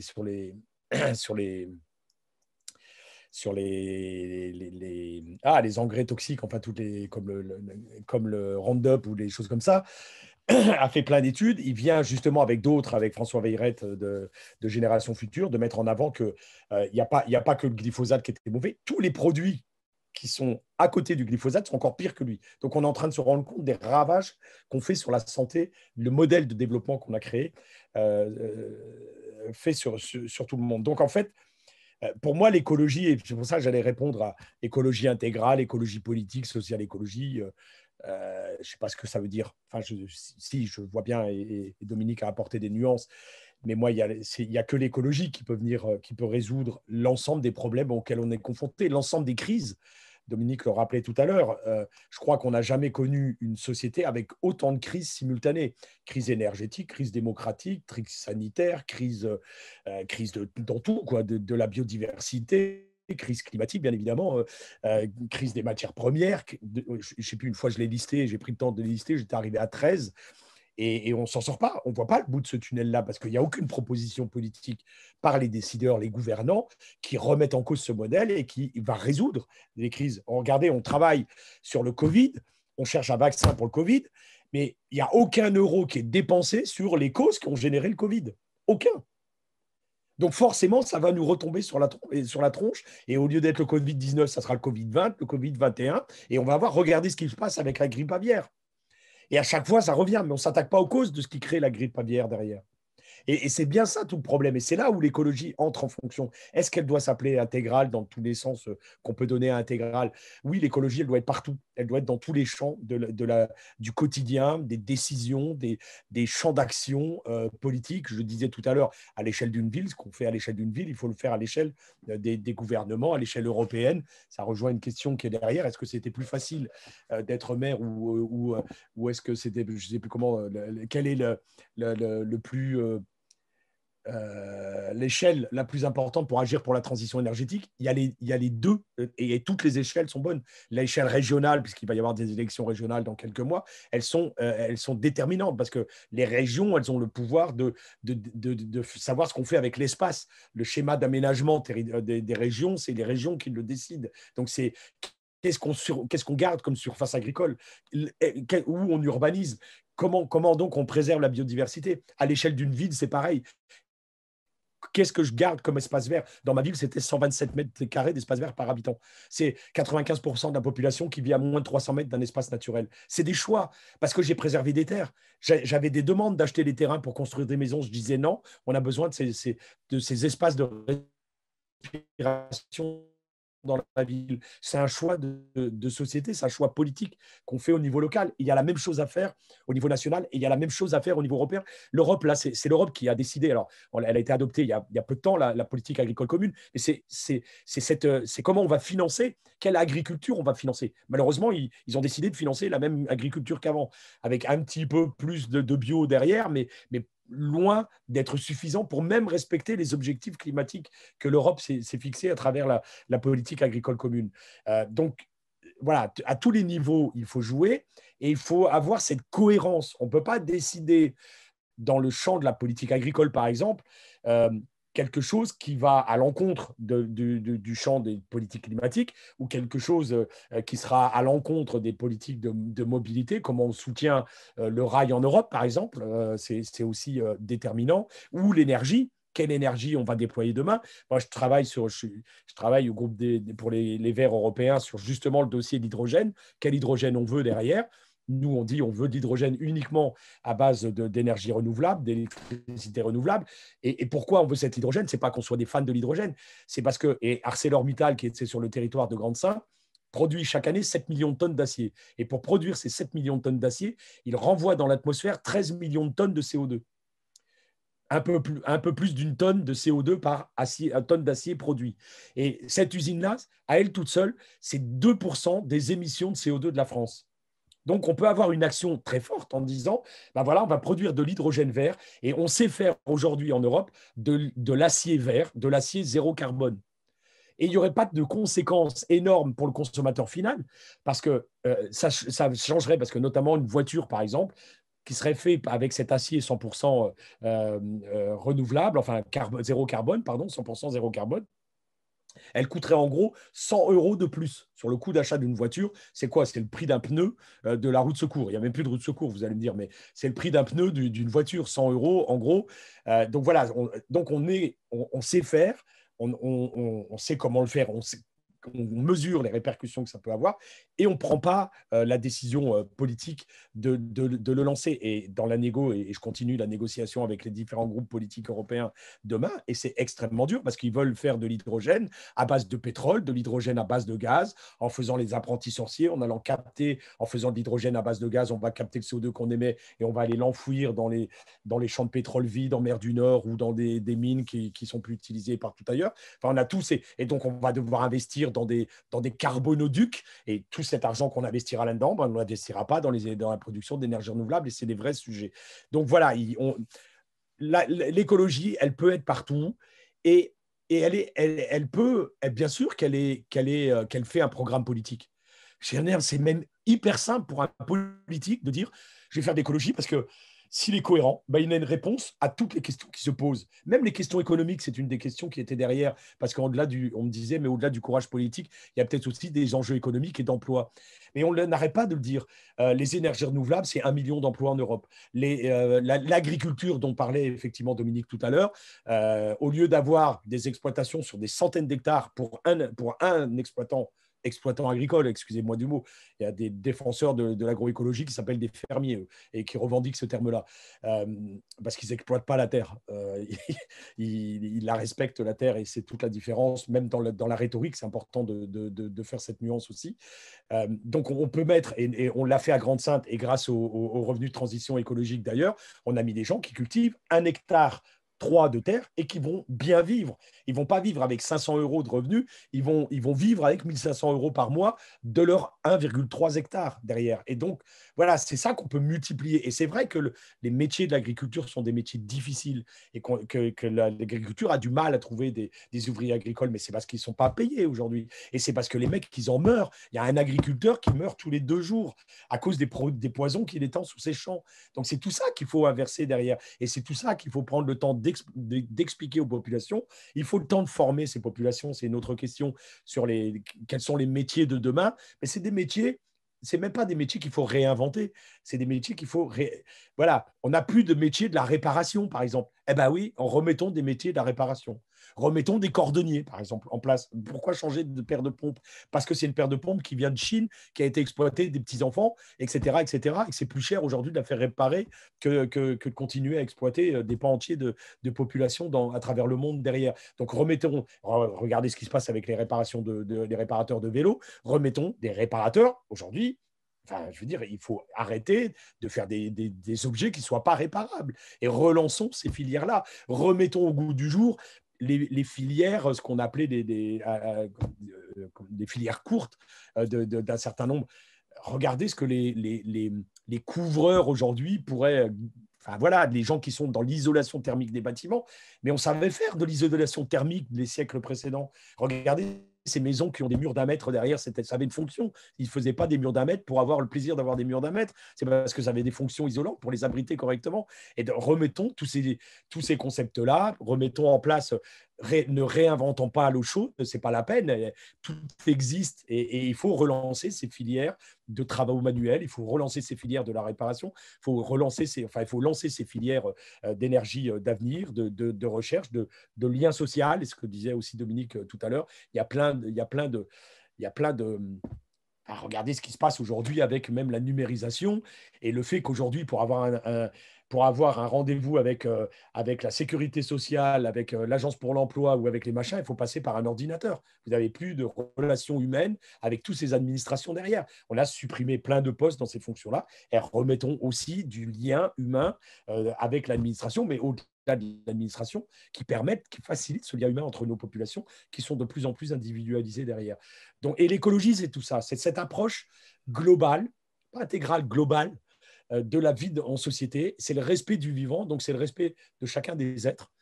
C'est beaucoup d'empathie, tout ça, vis-à-vis des uns par rapport aux autres. Et c'est le respect de notre environnement, parce que c'est quand même ce qui nous préserve et ce qui nous assure notre avenir.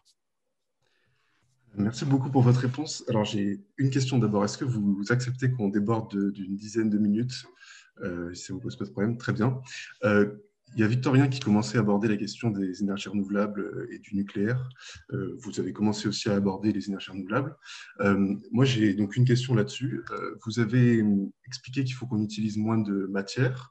Vous avez expliqué qu'il faut qu'on conserve nos espaces naturels, qu'on a très peu de temps pour agir pour réduire nos émissions, qu'on va avoir moins d'énergie disponible puisqu'on va utiliser moins d'énergie fossile.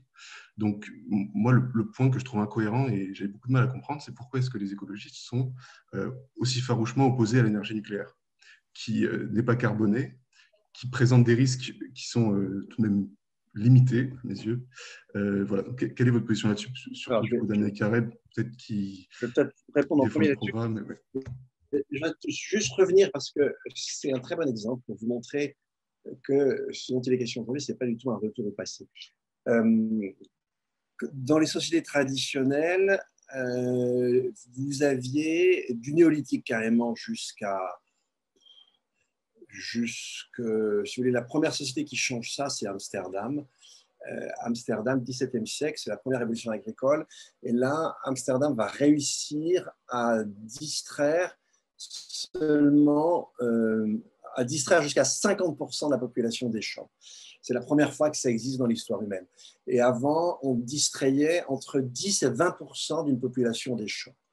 Quand je vous parle tout à l'heure de 15%, ça vous montre ce que c'est qu'une société écologique. C'est évidemment en aucun cas un retour au passé. La production dans les Beauce en 1880, donc dans la banlieue, enfin en Île-de-France, c'était 12 à 13 quintaux l'hectare. Là, en bio, aujourd'hui, vous pouvez être à 60 quintaux l'hectare. Dans d'autres régions du monde, vous serez à 25 ou 30, hein, ça va dépendre évidemment de la qualité des sols.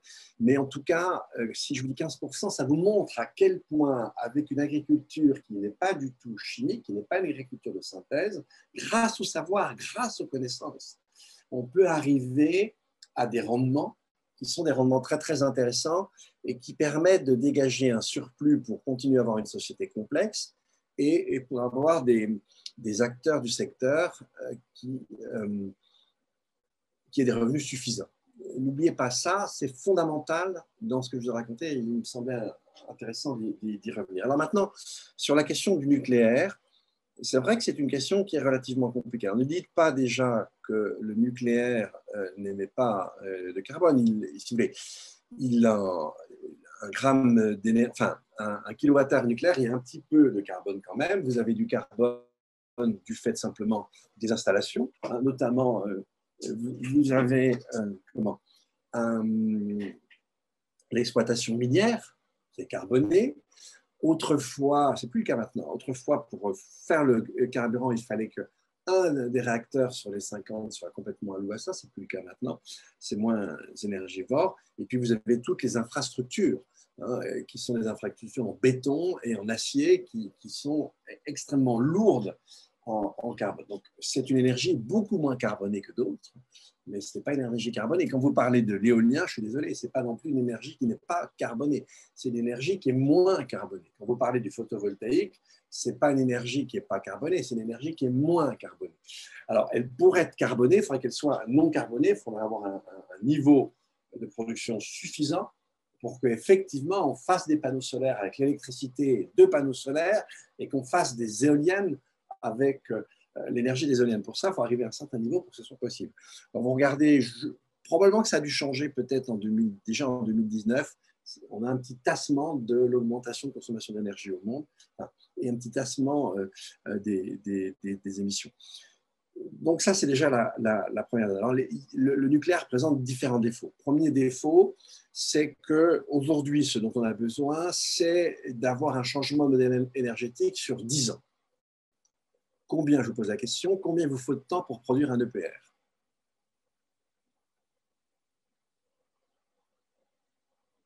Alors, c'est pas encore, il n'y en a aucun qui est terminé. Il n'y en a aucun qui est terminé. Il y en a un qui marche en Suède et il est chinois, on ne sait pas exactement comment il marche. Et en fait, si c'est un vrai EPR. Donc, il n'y en a aucun. Donc, de toute façon, au moins, si vous voulez, on va être vraiment très sympathique avec le secteur. On va être très, très gentil avec eux.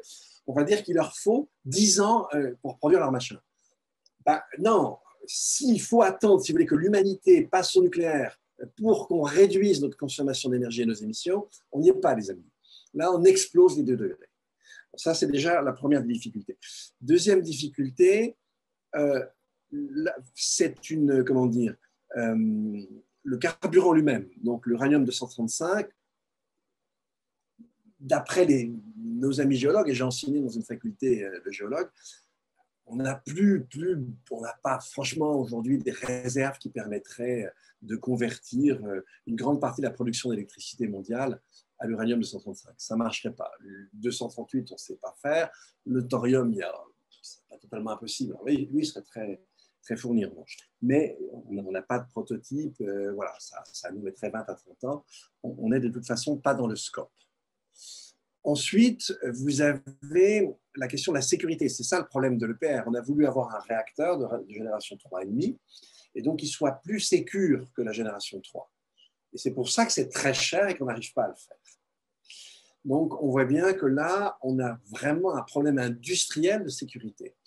Ensuite, autre problème, c'est que même si c'était plus sûr, ok, les amis, mais si on en fait partout, et dans des pays où on n'a pas la même culture de la sécurité, vous allez forcément, ipso facto, augmenter les pépins. Ensuite, on a un problème de déchets qu'on n'a toujours pas résolu. Donc, ça fait beaucoup de choses. Et je dirais que la dernière chose, dernier gros problème, c'est qu'en fait, le nucléaire, ça peut être très sympa à une condition, c'est que ça ne pète jamais. Parce que quand ça pète, on ne sait plus faire. Donc, si vous voulez, il faut vraiment être un être humain, hein, au moins des mains, ce n'est pas tout à fait sapiens, pour se mettre à faire un machin dont on sait que quand ça pète, on est dans la mouise la plus totale. Donc, nous dire que franchement, on a face à un problème et comme solution, je vous propose, les amis, une série de problèmes, je pense que ce n'est pas qu'une question d'idéologie. Il y a vraiment une difficulté. Allez donc savoir si peut-être on arrive à faire des progrès, machin, que dans des usages très spéciaux, on se dira peut-être que pour certains trucs, on pourra avoir des petits réacteurs à 200 mégawatts, beaucoup plus maniables. J'en sais rien, on verra bien de quoi l'avenir sera fait. Ce que je peux vous dire, c'est que dans tous les plans du GIEC, jusqu'à 2050, on ne sort pas du nucléaire. C'est très difficile d'arriver, si vous voulez, à réduire drastiquement. Par exemple, un pays comme la France, s'il devait en 10 ans se priver de tout son parc, ça serait impossible sans recarboner notre production d'énergie. Donc, on est face à une donne qui est très complexe. Donc, on a une énergie dont on a pensé qu'elle allait résoudre tous les problèmes. Imaginez le discours qu'on avait dans les années 50. On s'aperçoit qu'elle est éminemment problématique, que finalement, sur un demi-siècle, les progrès qu'on a faits sont minimes. On n'arrive pas à la génération 3,5, alors que la génération 3, c'est le début des années 70, c'est quand même 50 ans après. Donc, si vous voulez faire confiance en une technique qu'on n'a pas réussi à améliorer en 50 ans et nous dire qu'avec ça, vous allez résoudre tous les problèmes de la Terre, je pense que ça s'appelle du grand guignol. Donc, et vous voyez, je ne suis pas idéologue, je ne vous ai pas dit on ferme tout, je ne vous ai même pas dit peut-être qu'on ne maintiendra pas quelque chose. Je n'en sais rien. Mais je vois la donne actuelle, elle est très complexe. Donc, nous faire croire que c'est la solution, c'est se payer notre gueule. Nous faire croire que du jour au lendemain, on peut s'en passer complètement, c'est se payer notre gueule. La vérité est assez complexe, elle est entre les deux. Et sans doute qu'il y aura des chemins différents qui vont être parcourus. Si vous voulez, la question de l'énergie, c'est une question très, très, très difficile. L'humanité est droguée, elle est addicte à une consommation d'énergie complètement folle. J'ai un exemple que j'aime bien donner. Vous prenez un avion de ligne et puis vous allez du Caire à Seattle. Vous avez dépensé autant d'énergie en jouant en calories, tout ce que, quelle que soit l'unité que vous prenez, c'est la même chose, que ce qui avait été nécessaire pour fabriquer les grandes pyramides de Gizeh. Souvenez-vous, un jour de juillet 2019, donc on est bien avant le Covid, on a eu jusqu'à 200 000 vols d'avions de ligne en une journée. Imaginez le nombre de pyramides que ces cinglés d'humains ont fait ce jour-là. Imaginez Ramsès II qui revient ici, il se suicide, il pense qu'il est un minable total avec sa petite pyramide. Bon, donc on est dans le délire. Ce délire, arrêtez, nous ne le prolongerons pas. Et c'est toute la difficulté face à laquelle on est. Ça ne va pas être simple et ce n'est pas facile. On n'a aucun remède miracle. Là aussi, on va devoir tâtonner. Là aussi, mais aujourd'hui, ne me dites pas qu'un panneau solaire et qu'une éolienne, c'est non carboné. Non, ça a nécessité du carbone. Donc, voilà la difficulté face à laquelle on est. Et ça, on peut résumer ça de manière très simple. L'énergie, elle est constante dans l'univers, première chose, premier principe de la thermodynamique. Et nous autres humains, on sait simplement la capter, la transformer et la transporter. Et je vous le donne en mille, il faut quoi pour la capter, la transporter, la transformer? Il vous faut de l'énergie et des matériaux. Il n'y a pas de miracle. Donc voilà la donne face à laquelle on est. On n'a pas besoin d'idéologie là-dessus. C'est assez épineux, c'est assez complexe. On va devoir se démerder avec ça. Et c'est franchement pas simple. C'est Dominique Carré répondre, et j'aimerais juste préciser en disant, ma question portait vraiment sur le fait de dire, si les écologistes arrivent au pouvoir, est-ce que la sortie nucléaire doit être la première des priorités, et comme ça peut être le cas en Allemagne ou au Japon, par exemple? Ben oui, enfin, c'est pas que c'est une priorité, c'est que ça s'impose. Je vous dis, les réacteurs viennent d'être prolongés, les plus vieux de 10 ans, donc vont tourner 50 ans. Il ne faudra surtout pas les retourner, leur permettre de tourner 10 ans de plus, il n'y en a pas besoin. Donc, c'est les anciens qu'on va lancer. Il n'y aura pas d'EPR nouveau si les écologistes arrivent au pouvoir. Je ne vais pas reprendre toutes les raisons avec lesquelles je suis d'accord que Dominique vient de donner, mais il y a des travaux à faire, et je l'ai fait à Grande-Sainte, donc à l'échelle internationale, ça l'est aussi. Il faut d'abord travailler aussi sur la sobriété énergétique. Moi, j'ai fait énormément d'économies d'énergie dans ma commune en isolant les bâtiments, en changeant toutes les lampes par des LED. Je vous ai dit ce que j'avais économisé sur la facture, ne serait-ce que de l'éclairage public. Et donc, quand c'est de la facture, c'est aussi des kilowattheures. Et ça, il y a un énorme travail à faire en France sur la sobriété énergétique. Et ça nous empêchera, parce qu'en fait, on avait une électricité pas chère, et donc on y allait gaiement à faire n'importe quoi, des passoires thermiques aussi, avec des logements chauffés à l'électricité, enfin bref, tout ça. Moi, c'est le premier plan, je dis toujours. On peut travailler bien évidemment sur les énergies renouvelables, mais la première chose, c'est donc de travailler sur la sobriété énergétique par un tas de choses. C'est aussi, et Dominique l'a dit, on n'a aucune autonomie énergétique aujourd'hui. Le nucléaire, on n'est pas autonome. On a besoin d'aller chercher l'uranium 235 quelque part. Et c'est quelques conflits là au Niger, tout ça, il y a des conséquences de cette guerre à l'accès aux ressources énergétiques. Donc voilà, c'est pour toutes ces raisons-là, pour le danger que ça représente, et en se disant qu'effectivement, c'est une technologie qui est terminée, qui est dépassée aujourd'hui. Regardez ce qui se passe avec le projet. Je ne sais pas si vous avez entendu parler de ce projet Hercule que le gouvernement est en travail aujourd'hui. C'est la dissociation d'EDF en différentes. Alors, je ne sais plus les couleurs, mais il y a un EDF bleu qui prendrait tous les barrages électriques. Il y a un EDF vert qui prendrait tout ce qui est photovoltaïque et énergie éolienne. Et il y a la partie nucléaire. Et bien, la partie nucléaire, le gouvernement dit on va la nationaliser, et puis le reste, on va confier ça au secteur privé. Pourquoi? Parce qu'il n'y a aucun du secteur privé qui investirait dans le nucléaire. C'est une technologie qui est dépassée. On voit Flamanville aujourd'hui. On estime que le coût du mégawattheure, c'est 120 euros. J'ai mené, et normalement, il devrait voir le jour prochainement, un projet de champ éolien offshore au large des côtes de Dunkerque. Le coût du mégawattheure, il nous a annoncé entre 42 et 45 euros le mégawatt. 42, 45 contre 120. Pourquoi on va s'entêter à continuer à entretenir le nucléaire ou à développer le nucléaire aujourd'hui. On a en France à peu près 5 ou 8 000, je ne sais plus, kilomètres de côte, si j'englobe nos territoires, nos dom-toms.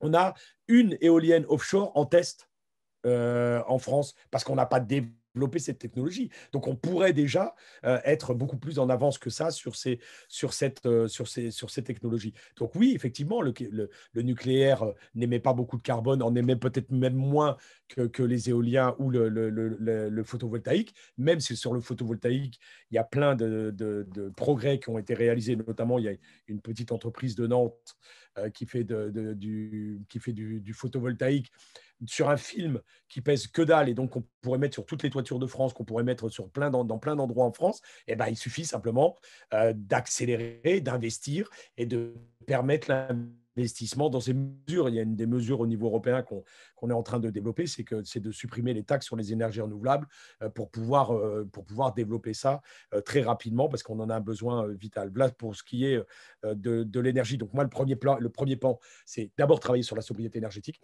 et ensuite passer, enfin, on le fait en même temps, mais il ne faut pas oublier, ce n'est pas l'un par rapport à l'autre, il faut vraiment qu'on travaille les deux en parallèle. Et c'est possible. En France, on le voit, il y a Negawatt qui avait fait ce scénario d'électricité renouvelable 100% en 2050 et 100% de gaz renouvelable en 2050. Et il y a aussi l'ADEME qui a sorti ces deux études là. Et l'ADEME, on ne peut pas dire que c'est des écolos, c'est des spécialistes du domaine de l'énergie et ce n'est pas forcément des gens qui sont des écologistes. Et donc, tout ça est possible à très court terme. Et c'est pour ça que moi, je me dis, et à moyen, et pour terminer là-dessus, de stocker les énergies renouvelables et l'intermittence des énergies renouvelables, c'est notamment l'hydrogène vert. Et c'est pour ça que je suis ce dossier-là derrière. Mais pas de l'hydrogène qui pourrait permettre, parce qu'il y a une des bonnes annonces qui a été faite par le gouvernement, c'est les aides aux pompes à chaleur. Parce qu'avec les pompes à chaleur, on économise énormément d'énergie derrière. Et il ne faut pas mettre de l'hydrogène chez les habitants, ça ne sert à rien. On a d'autres solutions plus efficaces.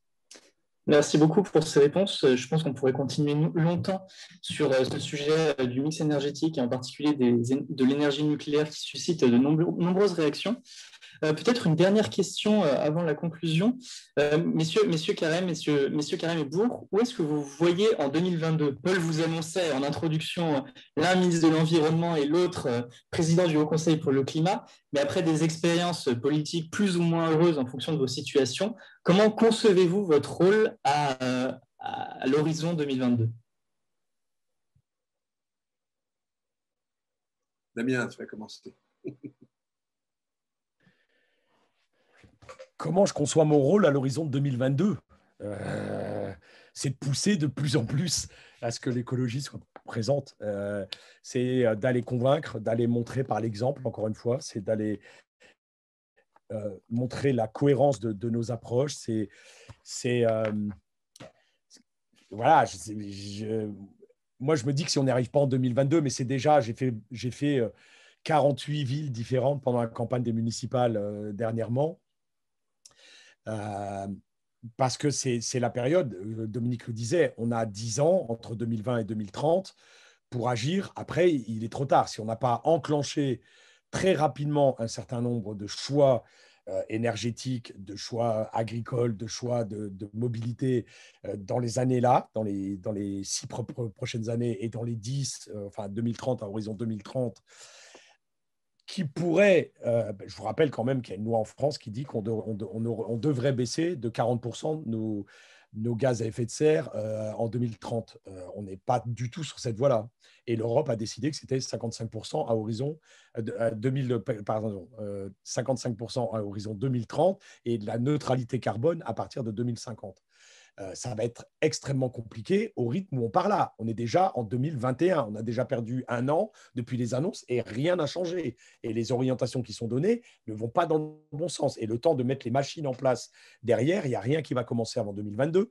Et donc, on aura déjà perdu pratiquement 20% du temps qui nous restait pour arriver à contenir les températures sous un seuil acceptable derrière.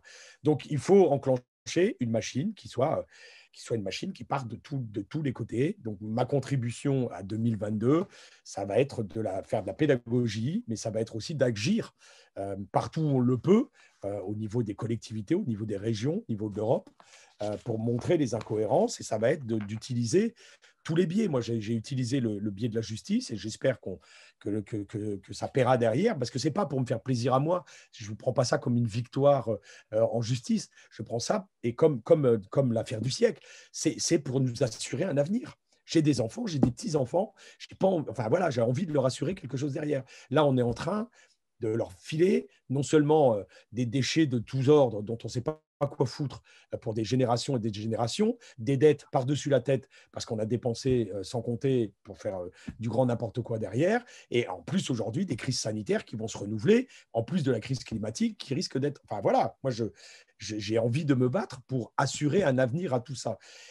Moi, je pense qu'on peut y arriver. Il y a un récit à construire, mais un récit qui ne soit pas basé sur de l'utopie, même si je crois à l'utopie, parce que c'est aussi ça la politique, c'est fixer des objectifs, mais c'est aussi de donner les cailloux à mettre sur le chemin pour obtenir ces objectifs derrière. Avec des fois, le caillou, il tombe à côté. On s'est planté de route et on a le droit à l'erreur. Moi, je le revendiquais à Grande-Synthe. Je le disais aux habitants, laissez-moi le droit à l'erreur, parce que quand on innove, quand on est dans l'innovation, à un certain moment, on peut se planter. Je l'ai vécu avec le camp, on a fait des fois des erreurs dans la gestion, on revenait en arrière, et tout ça, on apprend en avançant et on s'enrichit de nos bêtises à certains moments pour aller plus loin. Donc, voilà un peu comment je me vois dans le paysage politique pour 2022, mais c'est de last chance.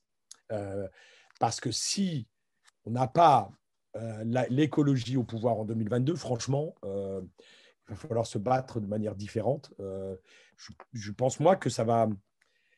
Je pense qu'il y a un ras-le-bol qui est en train de s'instaurer. Vous le voyez, vous êtes jeunes, on voit comment les étudiants sont touchés aujourd'hui, peut-être pas Sciences Po, mais dans plein de facs. On voit la désespérance qui arrive, on voit la difficulté. Il y a 5 millions de personnes qui souffrent aujourd'hui de maux psychologiques dans le pays. C'est presque 10% de la population, c'est pas rien. Et je crois qu'il faut vraiment qu'on sonne un changement global pour répondre à tous ces maux de société, ces maux climatiques, les maux que l'on connaît aujourd'hui. C'est une importance vitale. Quand je dis vitale aujourd'hui, ce n'est pas jouer sur les mots, c'est vraiment c'est l'avenir de la vie chez nous et sur cette terre-là. Donc, mon engagement sera total, en tout cas, pour une alternative. Rapidement, moi je vais plus être sur les idées, si vous voulez, que sur l'action. Et donc, il y a très longtemps, j'ai commencé 2009, 2010 à réfléchir en démocratie écologique, et j'étais très content de voir ce qui s'est passé avec la Convention citoyenne sur le climat, où ils s'intéressaient à cette idée, où ils étaient très demandeurs d'inventivité politique. Je trouvais ça assez extraordinaire. Et la crise des Gilets jaunes, en fait, a un peu exprimé la même chose. Moi, la dernière chose que j'ai pondue sur le côté-là, c'était ce livre, Le marché contre l'humanité. Mais là, si vous voulez, 2022, moi, je me vois plutôt poursuivre une réflexion plus, si vous voulez, plus civilisationnelle, plus sur le fondement des sociétés que, en fait, sur des institutions, des choses comme ça. L'âge venant, la métaphysique me tente beaucoup plus qu'elle pouvait me tenter autrefois. Donc voilà, c'est tout cucu, mais en même temps avec un intérêt pour cette espèce de bouillonnement. Je sais que la période est très dure, en plus avec la Covid, c'est extrêmement pesant sur le moral. Notamment pour vous, traverser la Covid à l'âge de 20 ans, ce n'est pas évident du tout. Cela dit, ne désespérez pas, on voit bien qu'il y a des choses très profondes qui sont en train de bouger dans la société. Moi, je vous invite à y être très attentif et à vous dire que la période est dure, effectivement, mais c'est vraiment une période charnière et qui pourrait être très féconde. Et on n'a pas le droit de rater ce moment où on va pouvoir changer assez profondément, sans doute en tâtonnant, mais changer assez profondément un certain nombre de choses. Et être la génération qui va vivre ça, en dépit du Covid, ça a un côté qui est très fort. Et voilà, je vous incite à aller dans ce sens-là. Je voudrais juste rajouter une chose, parce que Dominique l'évoquait, la Convention citoyenne sur le climat. Ce que ça a montré quand même, c'est que combien c'était 150, 150. 150 personnes tirées au sort en France. Moi, j'en connais une parce qu'elle habitait à côté de chez moi, enfin, dans la ville à côté. Quelqu'un qui était extrêmement loin de l'écologie. Ce n'était pas du tout son truc, ce n'était pas son domaine. Ces personnes sont formées pendant 6 mois avec des spécialistes qui viennent les voir, qui leur expliquent des choses, etc. Ils établissent 140 propositions, ou 150, je ne sais plus non plus, 140, je crois, propositions, qui sont toutes très fortes et qui sont un changement radical de société qu'ils demandent. Et ça, c'est extrêmement instructif dans ce qui s'est passé. Si les médias aujourd'hui faisaient ce travail d'information, de formation, d'émancipation de la population, mais pas en faisant du prosélytisme de l'écologie, mais simplement en donnant voilà les problèmes qu'on a et voilà éventuellement des solutions qui pourraient être mises en œuvre derrière, et bien finalement, pourquoi la société, les 67 millions de Français, serait différent des 150 qui ont été choisis dans cette Convention citoyenne pour le climat. Et ça interroge sur ce rôle d'information qu'on a à jouer tous et toutes sensibilisés sur ce problème autour de nous pour multiplier justement cette conscientisation. Et oui, c'est possible, on peut faire d'autres choses. Moi, c'est aussi ce que j'ai voulu montrer quand j'étais maire. J'ai dit oui, il n'y a pas de fatalité. Oui, on peut faire, on a les moyens de faire. Ça ne coûte pas forcément d'argent. L'écologie que j'ai mis en place à Grande-Synthe, ça ne coûtait pas d'argent. Il y a juste à un moment la cantine scolaire parce que ça...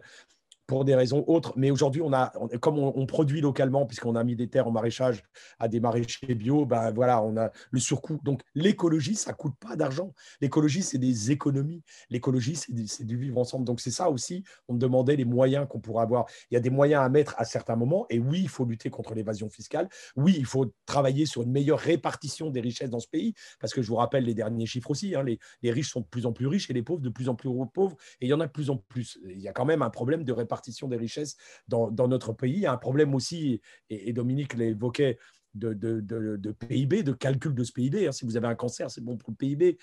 Si vous avez un accident de voiture, c'est bon pour le PIB. Il faut qu'on arrête ces calculs et ces références, parce que sinon, l'écologie, ça ne va pas être bon, parce qu'il y a plein de secteurs qui vont s'arrêter et que le PIB va se casser la gueule. Mais si c'est toujours l'indice de référence, si on prend l'indice de développement humain, ça serait plus intéressant de savoir si les gens ils sont bien éduqués, si les gens sont en bonne santé, si l'espérance de vie augmente, etc. Parce que même celle-là, elle est en train de régresser, l'espérance de vie. Et l'espérance de vie en bonne santé, ça fait déjà quelques années. Donc voilà, il faut vraiment informer les populations. Moi, je pense que ça, c'est possible de le faire. Parce que quand on discute, quand on prend le temps d'échanger, on l'a fait avec Dominique cet été, et c'est intéressant d'avoir ces échanges avec des gens qui ne sont pas forcément des militants de l'écologie, mais qui viennent par curiosité, qui viennent par voir, et ils font déjà un effort. Il y en a plein d'autres qui restent chez eux, malheureusement, devant la télé. Donc, si on arrive à rentrer chez eux et qu'on arrive à expliquer les choses, je pense que les gens ne seront pas contre. Parce que oui, le bio, c'est peut-être un peu plus cher, mais que si on aidait le bio comme on aide l'agroalimentaire derrière, ben, ça serait au même prix que le reste, voire moins cher que le reste, et l'agriculteur vivrait mieux. Enfin voilà, il y a plein d'autres paradigmes à travailler. Excusez-moi, j'ai rajouté ça, mais la Convention citoyenne me tenait à cœur. Merci beaucoup pour vos deux interventions ce soir. Donc, je me permets de conclure rapidement. Donc, vous remercier vraiment d'avoir accepté nos invitations. Remercier aussi la conférence Olivain d'avoir organisé cette semaine verte avec nous, avec une autre conférence qui a eu lieu lundi soir. Je me permets aussi d'annoncer aux participants qu'on recevra mardi prochain, le 2 mars, Gérard Bavet et Fabrice Lhomme pour parler du journalisme d'investigation. Et comme on en a parlé aujourd'hui de la conquête sur Mars, on recevra aussi Jean-Yves Le Gall le 8 avril, donc on aura l'occasion de lui parler d'écologie, et Raphaël Glucksmann le 17 mars. Voilà, je vous remercie beaucoup d'avoir accepté nos invitations, et puis le replay de cette conférence sera disponible aussi dans les jours qui viennent. Merci beaucoup. Merci, au revoir tout le monde, salut Damien. Merci beaucoup. Au revoir. Merci, au revoir.